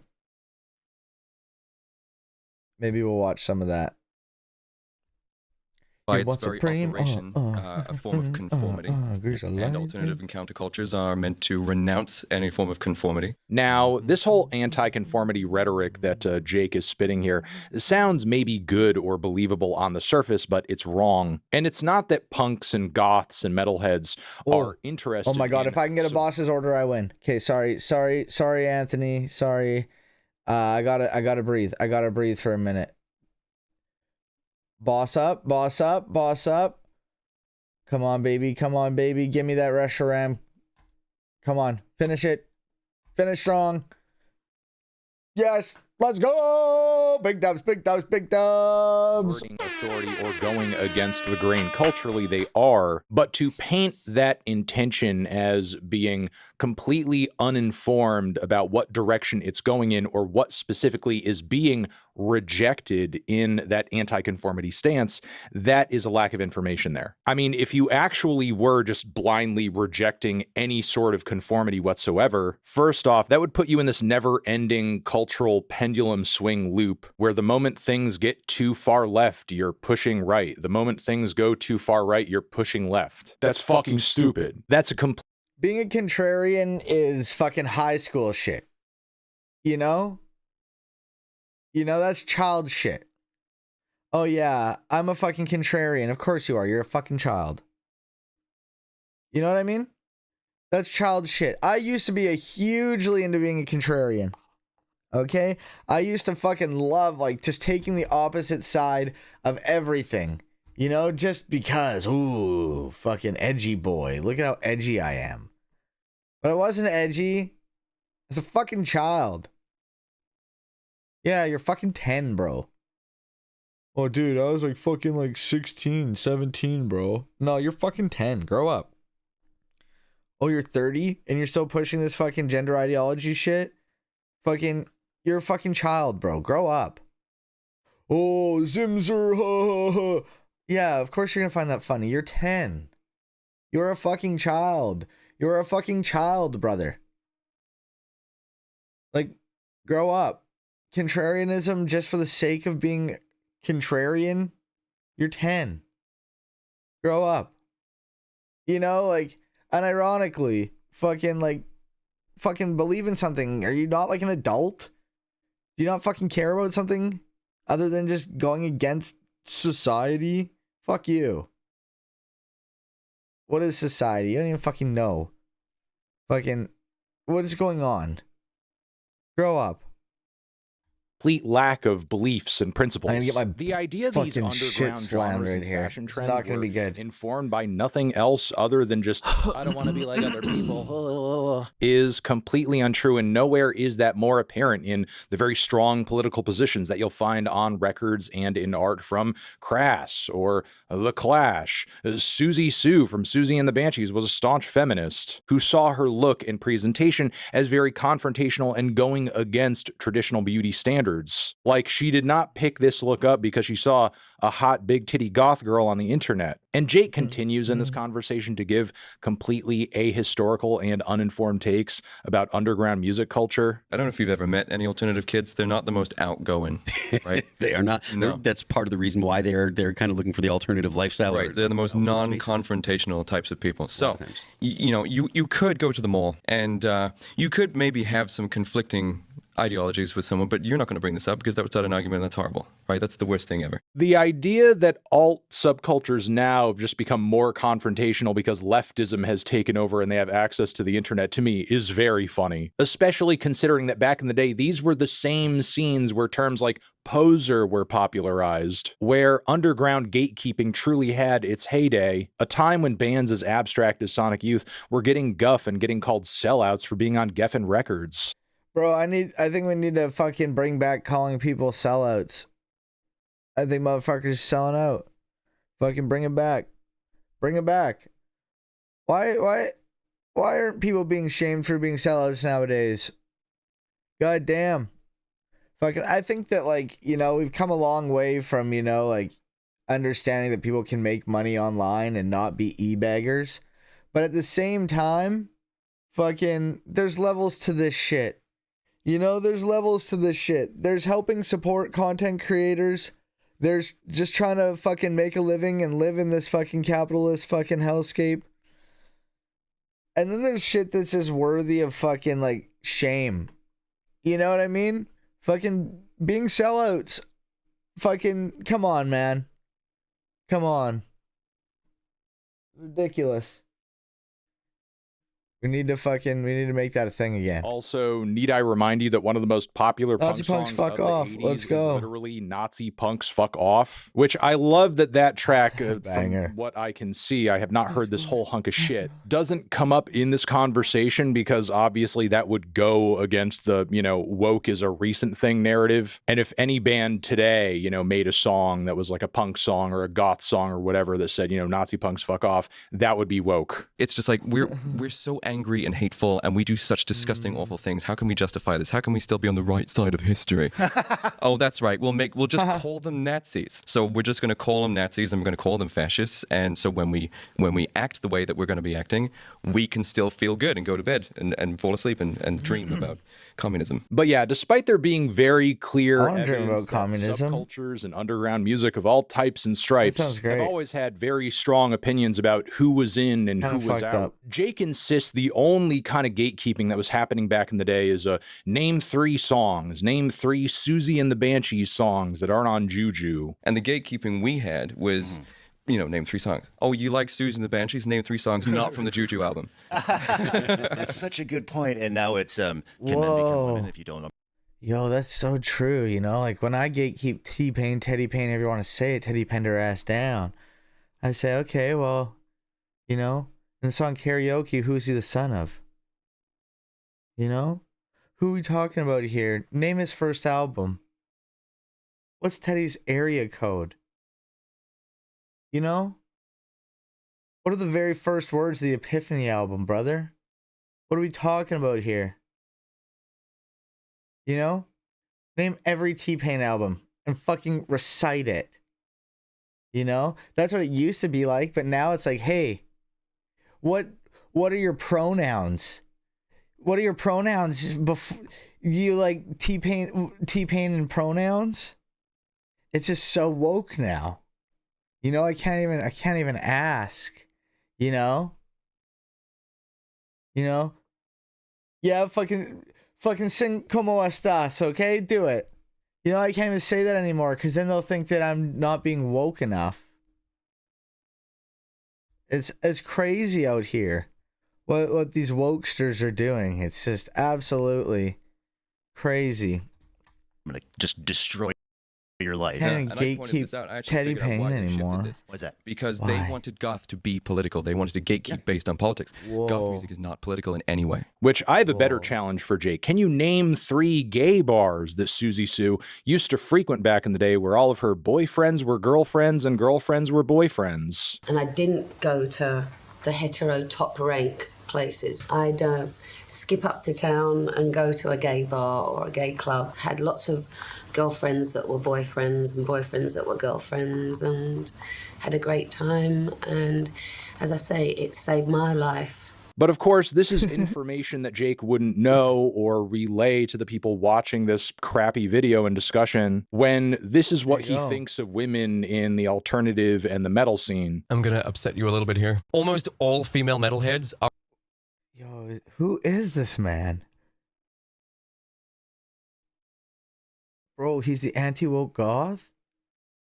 Bro, that's wild, bro. Fucking, he has to mock having black eyes, bro.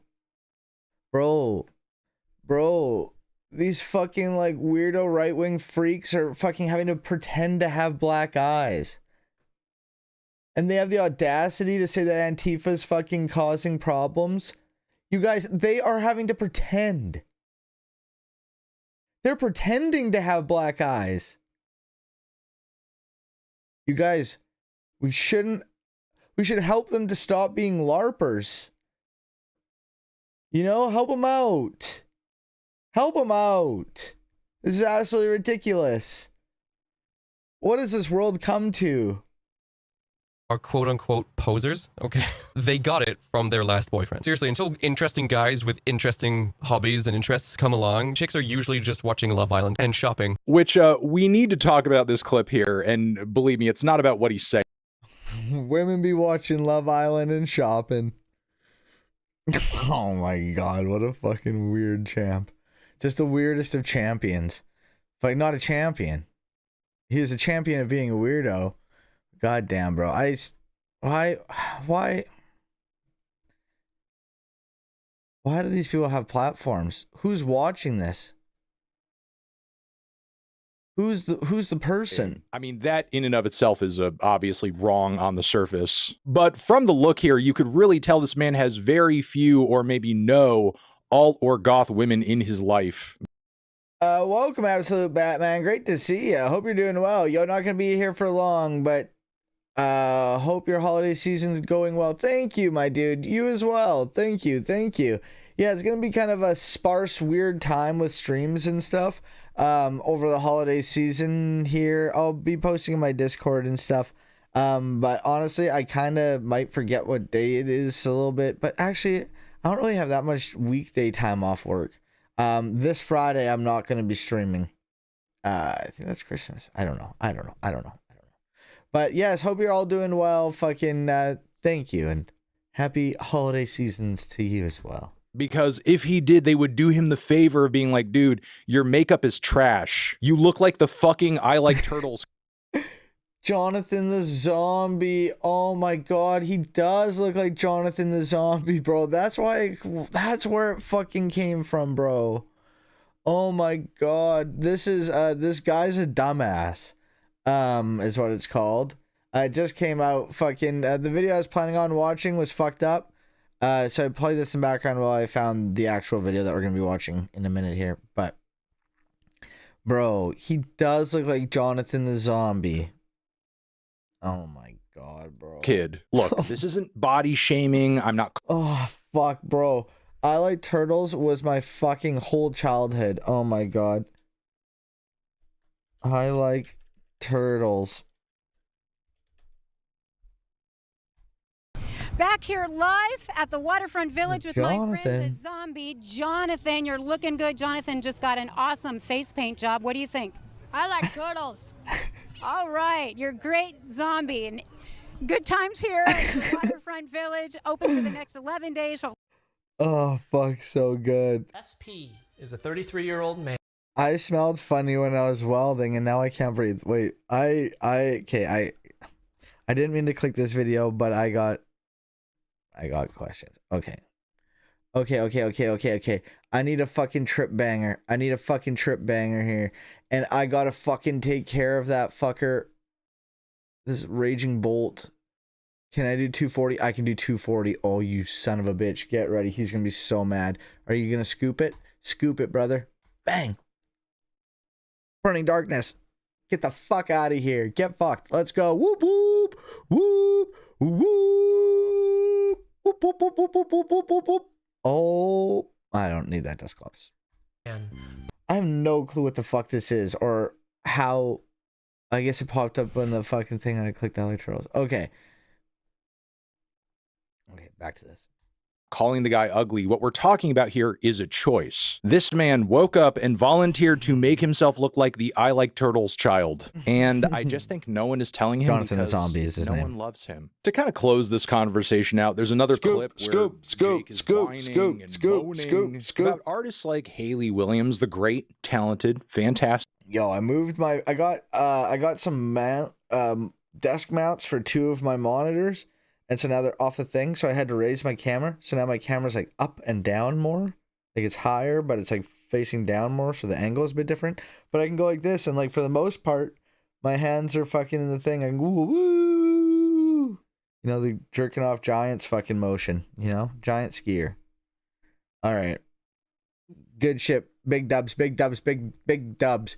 Oh, baby, we going to the next level? No. Yep. On wow. Not on here though. Let's go. Level 84. Wow. Okay. One more McDub. Oh, no. We still got a couple more McDubs. It looks closer on here than it actually is. Oh, what the fuck? What the fuck? Haley Williams, who recently made a statement about how she doesn't want, like, you know, racist. We're gonna watch a Jesus thing after this. Her music in any way, and Jake's just like, "What's the point of that? You can't literally make sure people like that aren't going to your concerts." Haley Williams just came out and sort of spewed the same rhetoric where it's just like, I don't want these people at my shows, and it's just kind of like, please just lay out just some of the basic foundations on how you're even going to curate the fans that come to your fucking show. By saying shit like that, you fucking idiot. Hey, yo, if you fucking voted for Donald Trump, I don't want you there. If you fucking are, believe that fucking, you know, LGBTQ plus people fucking shouldn't have equal rights, I don't want you there. I don't like you. If you're a fucking bigot, I don't like you. I don't want you there. And the fucking people who are those things either aren't going to come because they don't like you now, or they're gonna fucking hide it and not at least be openly fucking piece of shit bigot in the fucking audience. And fucking that'll fucking probably win you fucking more fans who say, hey, hell yeah. I'm fucking glad that this person fucking took a stance and isn't down with these disgusting fucking loser scum fucks, you know? It's good to not be down with the disgusting loser scum fucks. Yeah. There's no way you can enforce this. I imagine it's a virtue signal. I imagine it boils down to "Don't wear Make America Great Again" hat. Yeah, but then you can go and then be like, woo, yeah, like Misery Business, what a great track. And then you go into the ballot and you vote Trump again. Yeah. Like, what does it matter? Which, like, you're a fucking idiot. No artist is putting out that statement thinking that that's literally what they're doing. Yeah, exactly. They're just That's what I just said. communicating hostility toward people who they don't want in their audience which, I mean, even if it doesn't have a 100% success rate, believe me, it does work. I am quite hostile toward conservatives on social media and in my videos on a regular basis, and partially that is as a means of keeping them out of my comment sections, because I don't want them in here being homophobic, transphobic, racist, and so on and so forth. But again, what Haley is doing here is not a new phenomenon. It's literally giving Kurt Cobain incesticide liner notes vibes, where he famously told racists and homophobes to stay away from Nirvana's shows and to not buy their records. And I don't know, I think Kurt Cobain's opinion here on these things holds more weight than a guy who looks like a meme from 2007, much less this other loser who I don't even want to address in the conversation, who's like the annoying little brother in this conversation, and on his album covers looks like a fucking character from Disney's Zombies at Seabrook. Yo, bro, all you gotta do is put some LEDs on the tips of them fingers, bro. Bro, you gotta put fucking LEDs on the tips of those fingers, and you are cooking, bro. You got some LED finger fucking shit. People love it. Eat it up. They love it. Kai. Again, if you guys had goth women in your lives, they would tell you these looks are shit. Okay, I think we're going to leave it there for now. Thank you very much for watching. I appreciate it greatly. Let me know what you think about all this down in the comments. I'm sure you will. Over here next to my head is another video that you can check out. Hit that up or the link to subscribe to the channel. Anthony Fantano, punk, goth, but forever. All right. All right, welcome to the show. Okay, where's the video that we were watching? Okay, this is what we're going to watch here. This here is... Okay, this is Dan McClellan. Similar vein of what we're going to watch. This is responding to a bad argument for mythicism. Fucking mythicism is the idea that there was no Jesus and that the historical Jesus is false. Let's check out an argument for mythicism, which is the idea that no historical Jesus of any kind. Why did I even have to say it? I should have just played the fucking video. I should have just played the video. It's literally fucking what he says, fucking idiot. Goddamn goober. An argument for mythicism, which is the idea that no historical Jesus of any kind ever existed. We find no mention of Jesus in any of the other historians who would have been contemporaries of Jesus Christ or lived within 100 years after that time. Historians like Apollonius, Appian, Arrian, Columella, Dama. Fucking, this is such a good video, but I fucking honestly want to wait until like fucking like Energy Flow and fucking Josephus and shit are here. Because like, I know we talk about this shit fucking all the time. Fucking, should probably fucking wait for them. We'll watch a bit of it. Dion Cruceus, Paterculus, Perseus, Patronus, Phaedrus, Pliny the Younger. Oh, yo, we'll watch fucking 45 minutes of fucking Ben Shapiro getting fucking publicly owned with facts and logic. We're gonna do that. Oh, fuck. I've been doing a bad job of checking my YouTube shit. But looks like we're not missing anything. Okay, yo, we're gonna watch this. And we'll save the... Well, again, we're gonna save the other one for another time. Mr. Obama, for later. You said, and you're Jewish yourself. I only mention that because to put this in context. The Jews who vote for Obama are, by and large, Jews in name only. Ginos, you call them. My statement was based on the fact that Jews in the United States, as an ethnic group, are largely irreligious, which is true by every single poll. Jews are the most irreligious group in the United States. As an Orthodox Jew who actually takes Judaism seriously, the point that I am making is that most Jews who are ethnically Jewish are not religiously Jewish in any context. No. The point you were making is that Jews who vote for Obama are Jews in name only. I said that, yes, that is correct. That Jews who voted for Barack Obama, a progenitor of the Iran deal, a person who was cracking down on religious liberty, a person who spent much of his career as president of the United States attempting to deprive Israel of the necessities to defend itself, that people, Jews who voted for President Obama, by and large, cared about Judaism far less than they did about other priorities. Did you say they should turn their badge in as a Jew? Yes, I believe that if you are somebody who takes Judaism seriously, that comes along with ideological commitment. I mean, I guess... Also, I hope you're having fun, by the way, going through every old tweet that I've ever sent to try and do gotcha questions. But if you'd like to have a discussion about my general philosophy or things I've done in, say, I don't know, that's 2012, so it's now 2019. If you'd like to discuss something I've done in, say, like the past 5 years, why don't we do that? How about that? Because your book is a criticism of how angry America is and how America has to do better. And I'm simply I have an trying entire to point list out, on my website, sir. On my list, I have an entire website of dumb, I'm bad simply things trying that to I've point said. out some of the things you've said that. Yo, I have a list of dumb, bad things that I've said. It's so funny because, like, I'm going to check. Like, I want to see if that's still there because this is, like, 2019. Like, this is old. But, like, it's just such an easy way to just, like, excuse it. Or just like, oh, yes, I added it to the list. Why don't you put it in the list?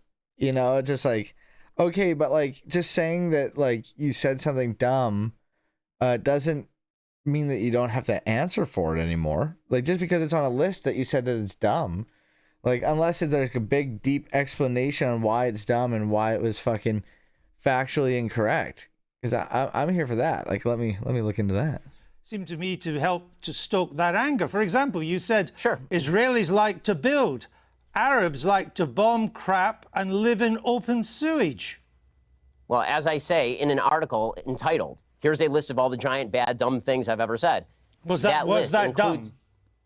Well, yes, that's a dumb tweet. And not only, but it is also important to mention that the next few tweets clarify that that tweet is specifically referring to the Hamas leadership, which, by the way, a BBC I've seen is relatively reticent to condemn. No, actually, it wasn't. What you went on to do and say, you are correct about the slur on Arabs. It's not all Arabs that want to live in open sewage and blow things up. Okay, yo, I gotta play this. I gotta play this fucking hand here. Then I'm gonna show you the fucking Daily Wire's website here. Yo, this is a fucking mess. My hand is a fucking mess here. I gotta fucking clean some shit up. Okay, we're gonna evolve you into here. And then we're gonna fucking do some... We're gonna do some shit here. Let's pop you. Let's fucking... pull this from here.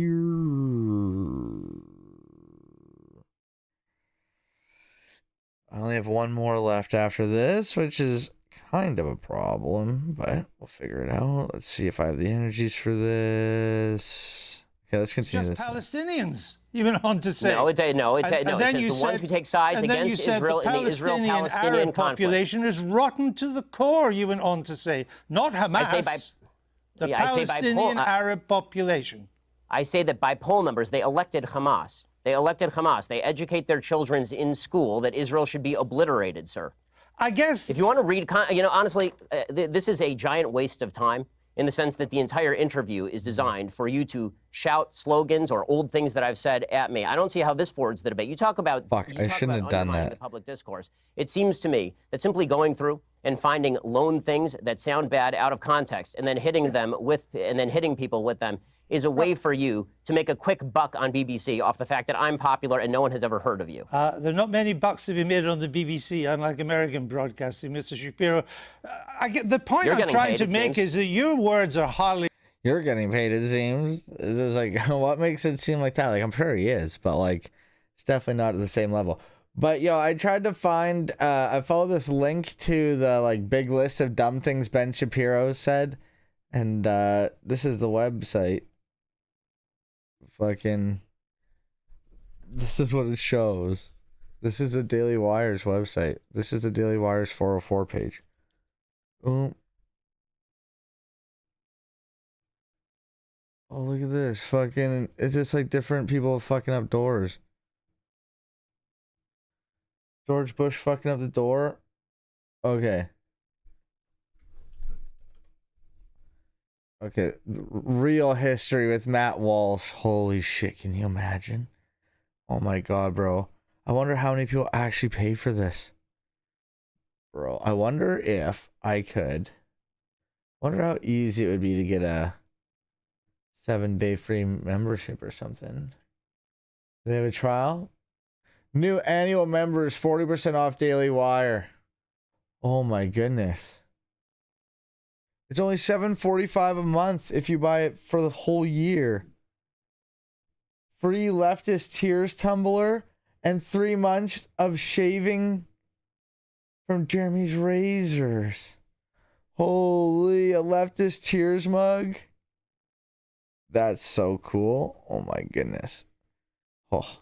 You're so fortunate as a member. Designed to produce the consensus and understanding that the book Did I get seems to devoed? want to produce. I got fucking devoed, bro. What the fuck? Judeo-Christian culture and so on, but so much of what you've said in the past would seem to turn its back on Judeo-Christian culture. You're lecturing me on Judeo-Christian culture after you call the pro-life position barbaric? I just Really? asked you a question.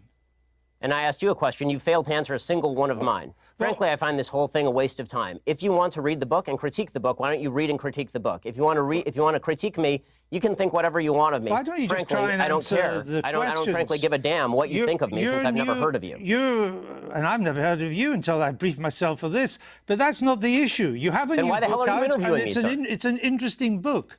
But my point is, your book claims that Well, it'd be nice if you would society- quote it from time to time. Your book is, well, actually, I've done so several times, and I'm about to do so again, if you would let me just finish the question.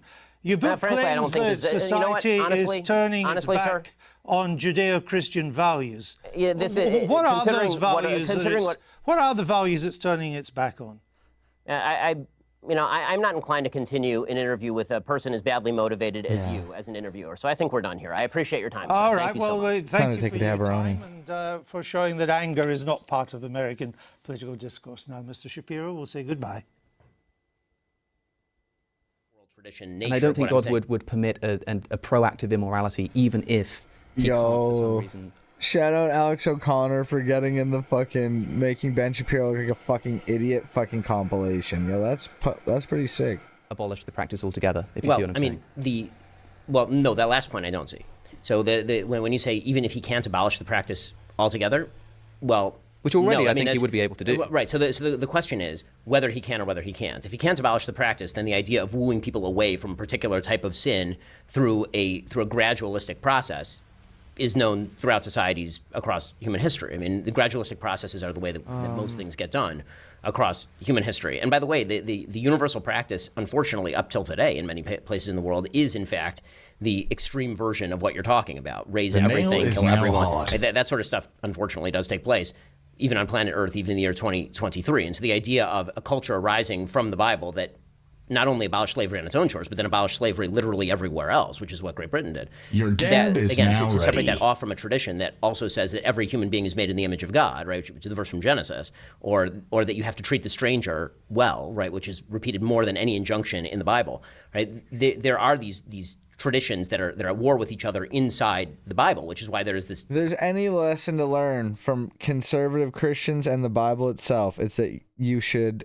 treat the stranger well. So beautiful. Cheers.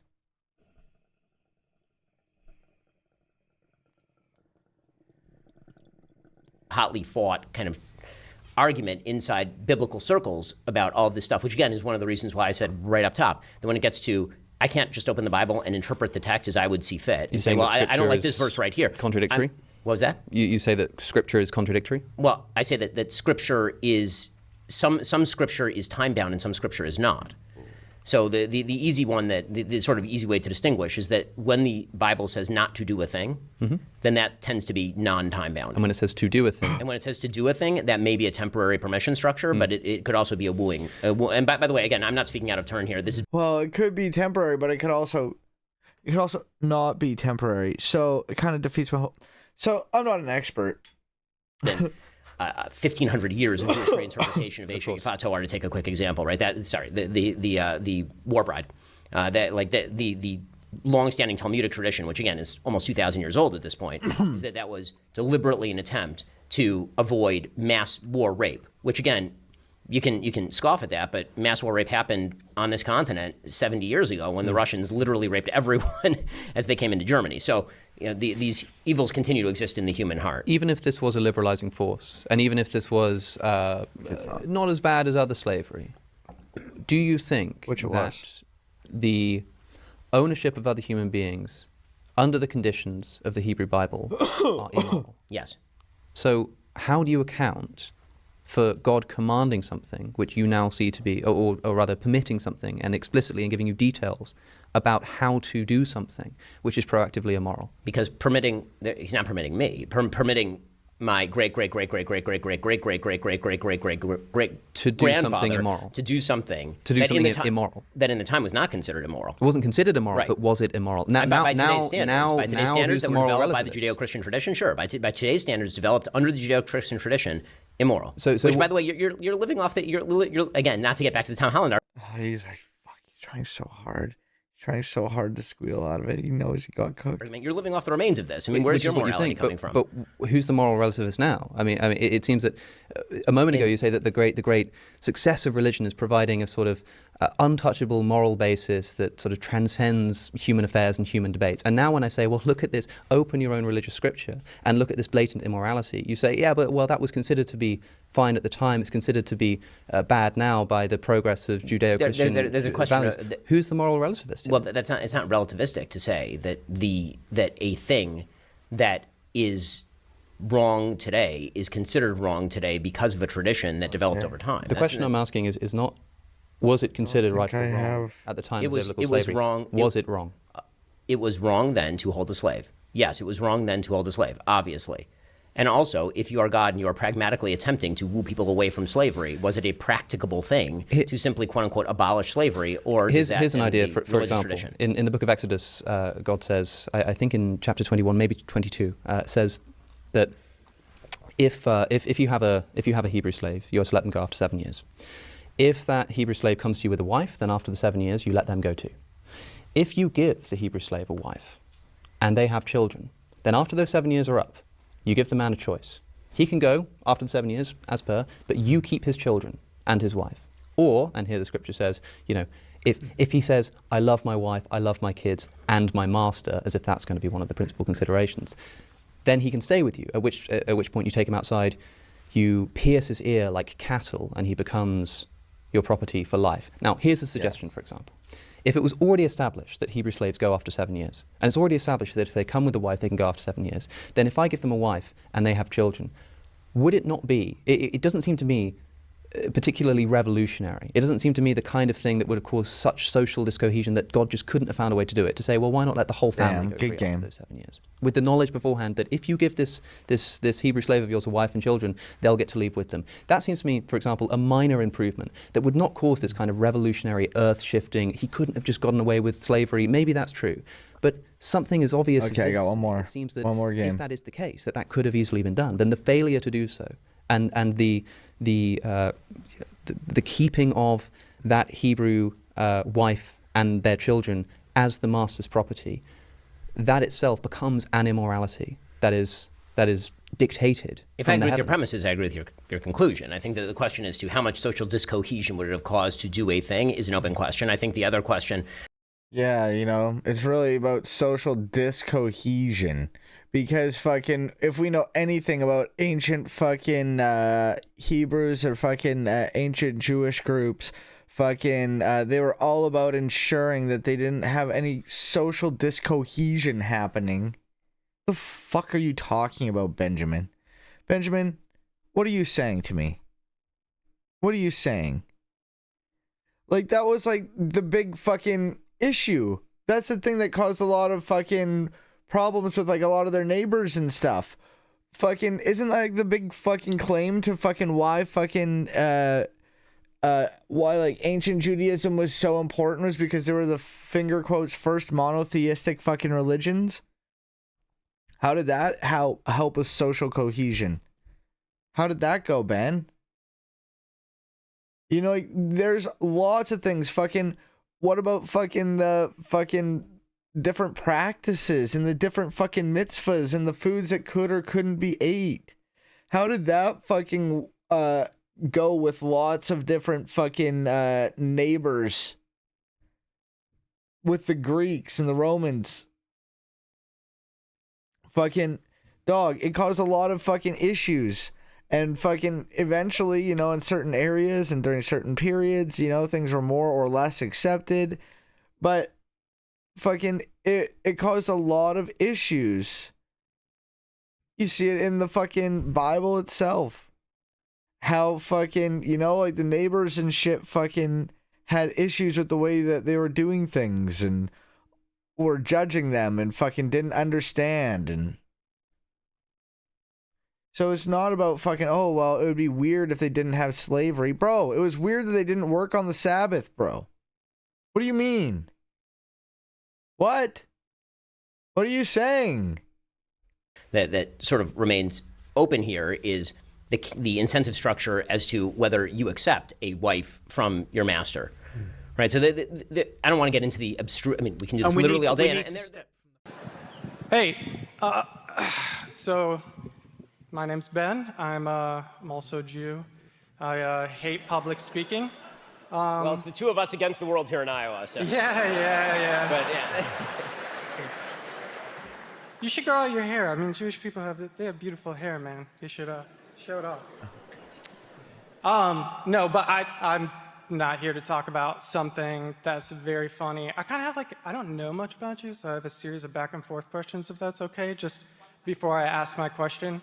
So do you come from Holocaust survivors, or are you a Jewish family that didn't? So my great-great-grandparents arrived here. A lot of our extended family was killed in the Holocaust, but our immediate Your family great-great-grandparents, but not your grandparents. Right. Oh, do you have friends whose grandparents were Holocaust survivors or anything like that? Of course, many of them. Yeah, I've helped write memoirs of Holocaust survivors. Yeah. Their families are kind of messed up, right? My family is very messed up. I mean, if you go through a trauma like the Holocaust, I would imagine they teach that trauma between generations. You know what I mean? Well, I mean, trauma very often in a lot of circumstances is passed down. I mean, I know some kids of Holocaust survivors who turned out fantastic and some who didn't. I mean, Yeah. Okay, so you are officially woke. That is what wokeness is about. It's like, people's grandparents or their great-grandparents were slaves. Well, it's okay. No, it's okay. Guys, Fuck you! I'm talking. Guys, I actually want to hear. I want to hear. No, this it's guy, okay. It's okay. I want to hear. Let's at least hear the argument. Let's hear it. Let's hear it. Go. He's trying to get him to say, okay, so you understand material conditions and those types of things and how how these things can impact and affect your life.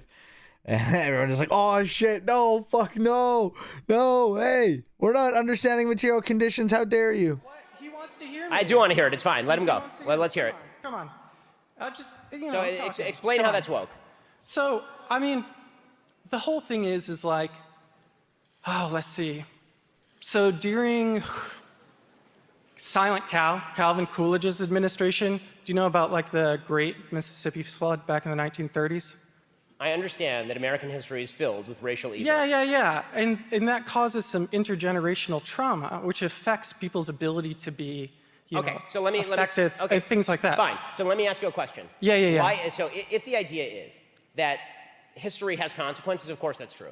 That's not wokeness. Yeah. That is not wokeness. What wokeness suggests is that fundamental institutions in American society it doesn't. Yes, it 100% does. I ran Elizabeth Warren's campaign. I helped organize her volunteers around here.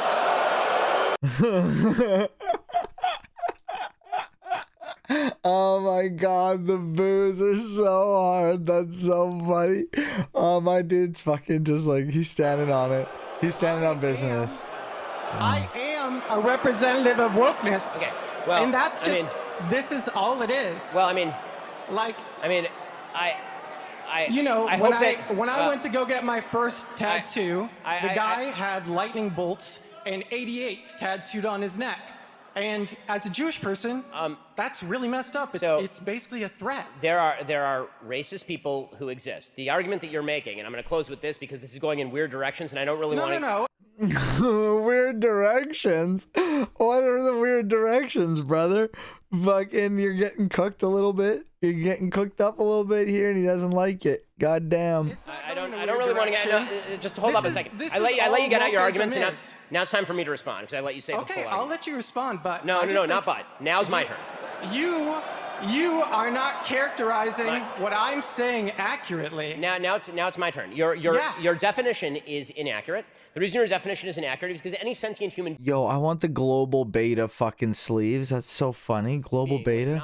That history has another Tatsugiri But if the idea is, but that's not what wokeism is. Wokeism is a different thing. Wokeism suggests that all inequalities of today are attributable to not only historic injustices, but also continuing injustices in the now, and that all disparity is attributable to discrimination. Like that, but a conservative. Not just a conservative is the only person. I want to know why. Why is it that conservatives are the only people who define it like that? Why are conservatives Oh my god, bro, this audience is just so fucking mad. Yo, no, fucking Tucker Carlson defines it as that. And they're just so mad and yelling. Oh my god, bro. That's so crazy. This is wild. They're so mad. We're gonna have to stop here because this is going nowhere. But What? Oh my god, bro. This is so funny. This is so funny, bro. Oh my god. Oh my god. He's just fucking... He's just too afraid. I'm gonna have to stop with this with you because this is going nowhere. What do you mean? Say is this. No, I just am trying to understand your perspective. Just one more second. On a fundamental level, you're shifting definitions to avoid the consequences of your own argument. The free speech guy covering the mic like that. Oh my god. Oh my god. Look at them yell. It's like fucking 1984, brother. Oh, it's like... And final point. If you're going to... Hold on. If you are also... Yeah, scaredy cat. Also, just final point to sum up there. Oh my god, Thanks bro. for coming on the show. I appreciate it. So what you actually wrote is you wrote that Gorsuch, That is fucking like Antonin wild. Scalia, is a proponent of originalism, which means he believes a judge should attempt to interpret the words of the Constitution as they were understood at the time they were written. When the Constitution was written, women couldn't own property. In 1787, women didn't have the right to vote. It would be 133 years before women won that fight, a fight they fought for 72 years. Considering women had no rights when the Constitution was written and there was no mention of women in the Constitution, originalism is sexist. So let me ask you first to expand on that. Is it the Constitution that's sexist or originalism that's sexist or both? Well, actually, the original Constitution is sexist, and then the originalist perspective that actually looks to the original document is also sexist. And so we know that when a judge practices originalism, they look backwards. They don't try to see the Constitution in the current context of society. And so by looking backwards, as I said in my piece, at the time the Constitution was written, women didn't have any rights. We were property. Hey, Jeff Noy, thank you for the follow on Kick. Hopefully you're a real human and not a bot. I get a lot of bots in Kick. Welcome. So yes, the originalist perspective is sexist. And so I think Neil Gorsuch will not be good for women on the Supreme Court. Two quick things. One, you're right, obviously. The women did not have rights under the Constitution in many ways. The idea that they were property is an overstatement. They couldn't be sold into slavery. I mean, black people were property. Women were not property under the Constitution.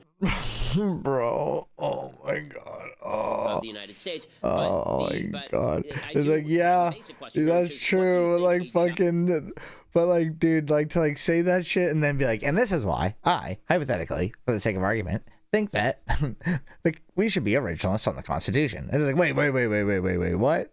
A judge's job is, right? I mean, a judge, from where I sit, and according to the structure of the Constitution, his job is to interpret the law as it's written, not to make up what he wishes the law were. That's what we have legislatures for. That's why we have people who vote on things. The idea that you're going to have some sort of super legislature made up of the great wise men or women who decide what a text means that has nothing to do with the original meaning of the Constitution. What do you think a judge's job should be? Well, so what an originalist actually does, though, is goes even beyond that interpretation to an originalist thinks that the 14th Amendment, which would actually give women equal protection, based on what we know from Justice Scalia, he didn't actually think that that protected women. And so he thinks that equal protection does not prohibit discrimination on the basis of sex. An originalist like Scalia also feels that the right to privacy is not included in the Constitution. And so I understand what a judge's job is, but then we also have, thankfully, the legislature.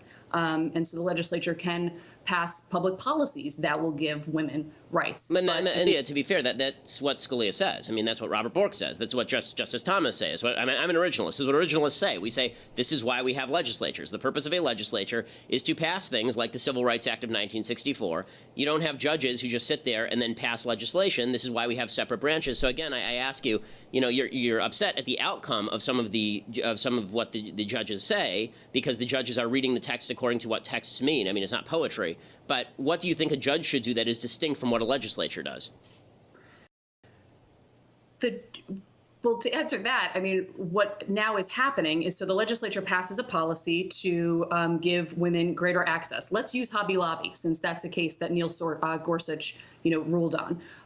The Congress passed healthcare reform to allow women to have greater access to birth control.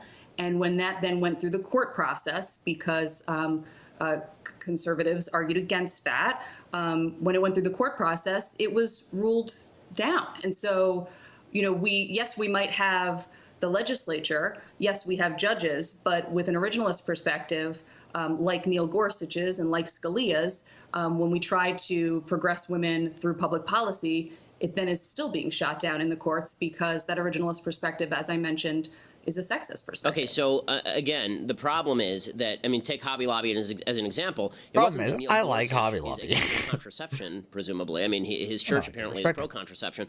The idea that Neil Gorsuch has a personal view that's anti-contraception, that's not accurate. I mean, Neil Gorsuch's view is that there's a First Amendment to the Constitution which protects the freedom of religion of people like the religious owners of Hobby Lobby, and said that they don't have to violate their own religion in the provision of health care. Now, you may disagree with that policy. That's why we have an amendment process. So the Constitution does basically enshrine certain fundamental rights. If we disagree with those fundamental rights, there's an amendment process. Or do you think that we should just get rid of the Constitution completely? Because it seems to me that's sort of what you want. We shouldn't have judges. We shouldn't have judicial review. We shouldn't have a Constitution. We should just have a legislature that does all the things that you want them to do, or judges that just say the legislature can do all those things.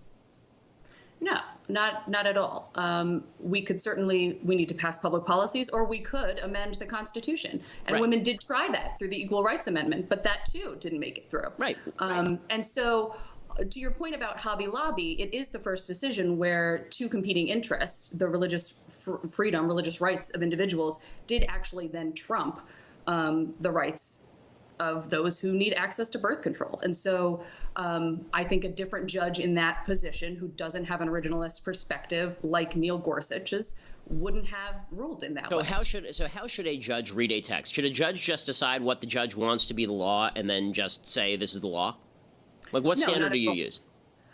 So I don't think anybody. my I'm just standard gonna is let it that cook. I don't with have the anything to say. Constitution, I think it was supposed to be a document, a guiding document. And so I don't think anyone at the time the Constitution was written thought that the world would always exist as it was. And so I certainly think we need that text, but we should interpret it in light of what is happening in present day.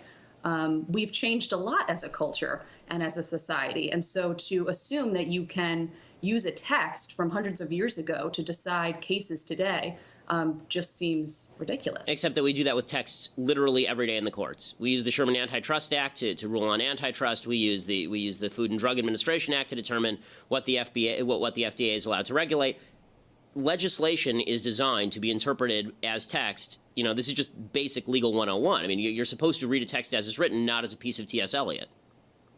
Yes, but we use that text to interpret current day problems. And it seems that when it comes to women's rights, originalist perspective tends to side on the air of always looking backward and not looking at current day. Because if I wrote a piece of legislation 10 years ago and I said to you, okay, you and I write a piece of legislation today, right? And we use the language of today. We mean something by that language. In this conversation, somebody will read this 100 years from now, and we will have meant what we're saying to each other. We understand what we're saying. If somebody wants to read what we're talking about today, and then it turns out that all the words that we're using now mean the reverse because things have changed, did our conversation mean the reverse of what it meant, or does it mean what we're talking about right now? Words have meaning at the time they are said, and to try and read new meanings into old words just because, quote-unquote, times have changed, you can end up with some really bizarre results. I mean, and the problem here is that, you may not like what Neil Gorsuch is trying to do, but at least it's a rule of interpretation.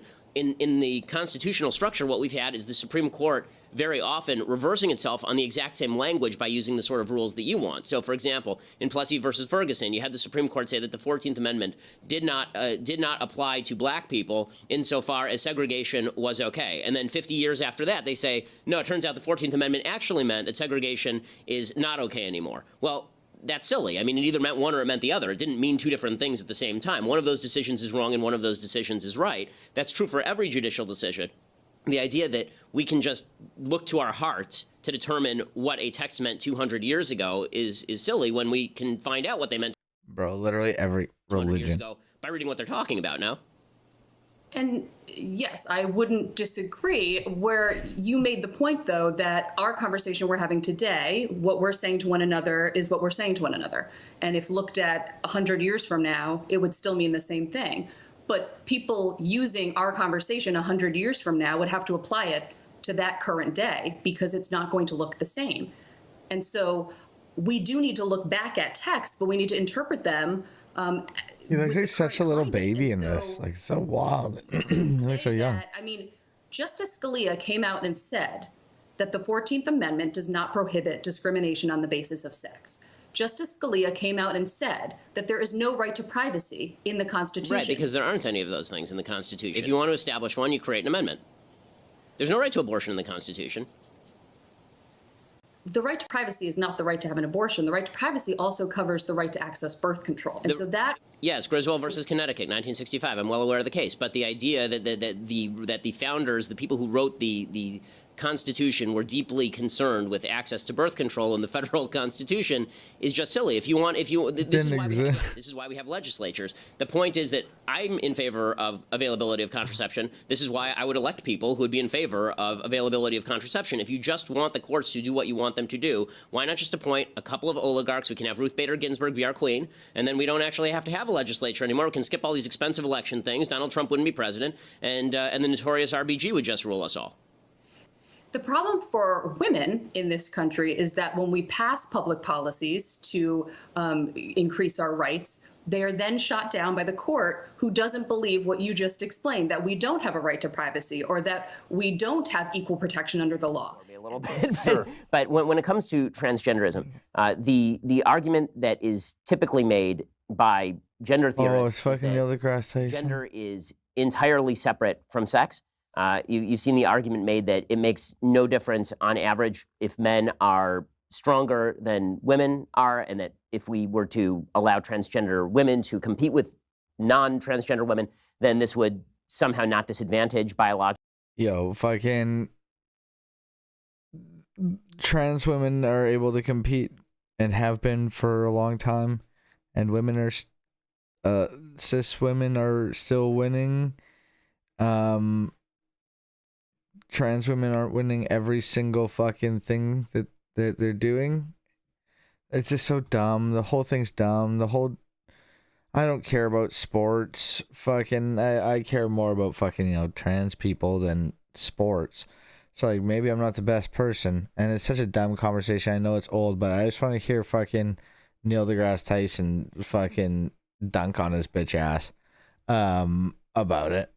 But, like, it's just so fucking stupid. Ugh, this is so dumb. Women.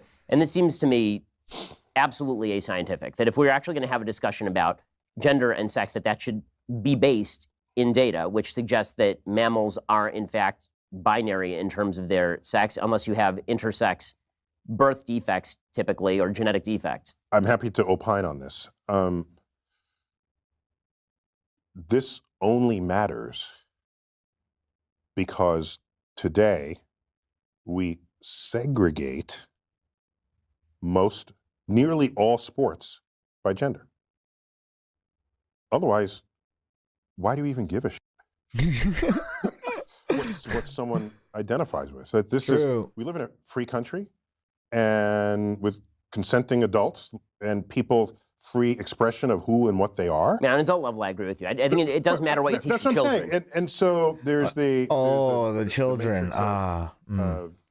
And what do you teach the children? Is that fucking, to be able to be yourself and that you're fucking able to express yourself and you don't have to be stuck in a way that, society may see you, but you can express yourself. Like, I don't, like, what a fucking loser. Logically, how you express yourself, who you choose as a sexual partner. If we actually live in a free country, as we tell ourselves, people's freedom to behave in any of those ways should not concern you at all. Nor are they requiring that you behave that way. Okay? Well, this is for their own freedoms, because we live in a free country. Now, what is unresolved here is, what do you do with sports? It's unresolved.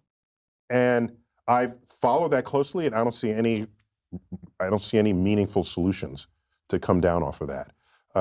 We know that hormones manifest differently in different people, and just the whole thing with steroids. Steroids are hormones, right? And we rallied against steroids in professional sports because it gives you an undue advantage. So, and I've tried to think of what the future of sports would be in the world of a gender spectrum. And it may be, you don't specify whether it's a male or female sport. You just take measurements of what your hormonal balances are. And so you compete based on your hormones. I mean, this is thought I had. I mean, I don't know. I don't know where it's going to land. The WNBA won't be in business for very long if that's the case. It would just be... What? The NBA wouldn't be in business very long. It'd almost be like a paradigm shifting thing where the things would shift. And maybe it would like change in its structure. Like it just wouldn't necessarily be the NBA. Like it'd be called something else.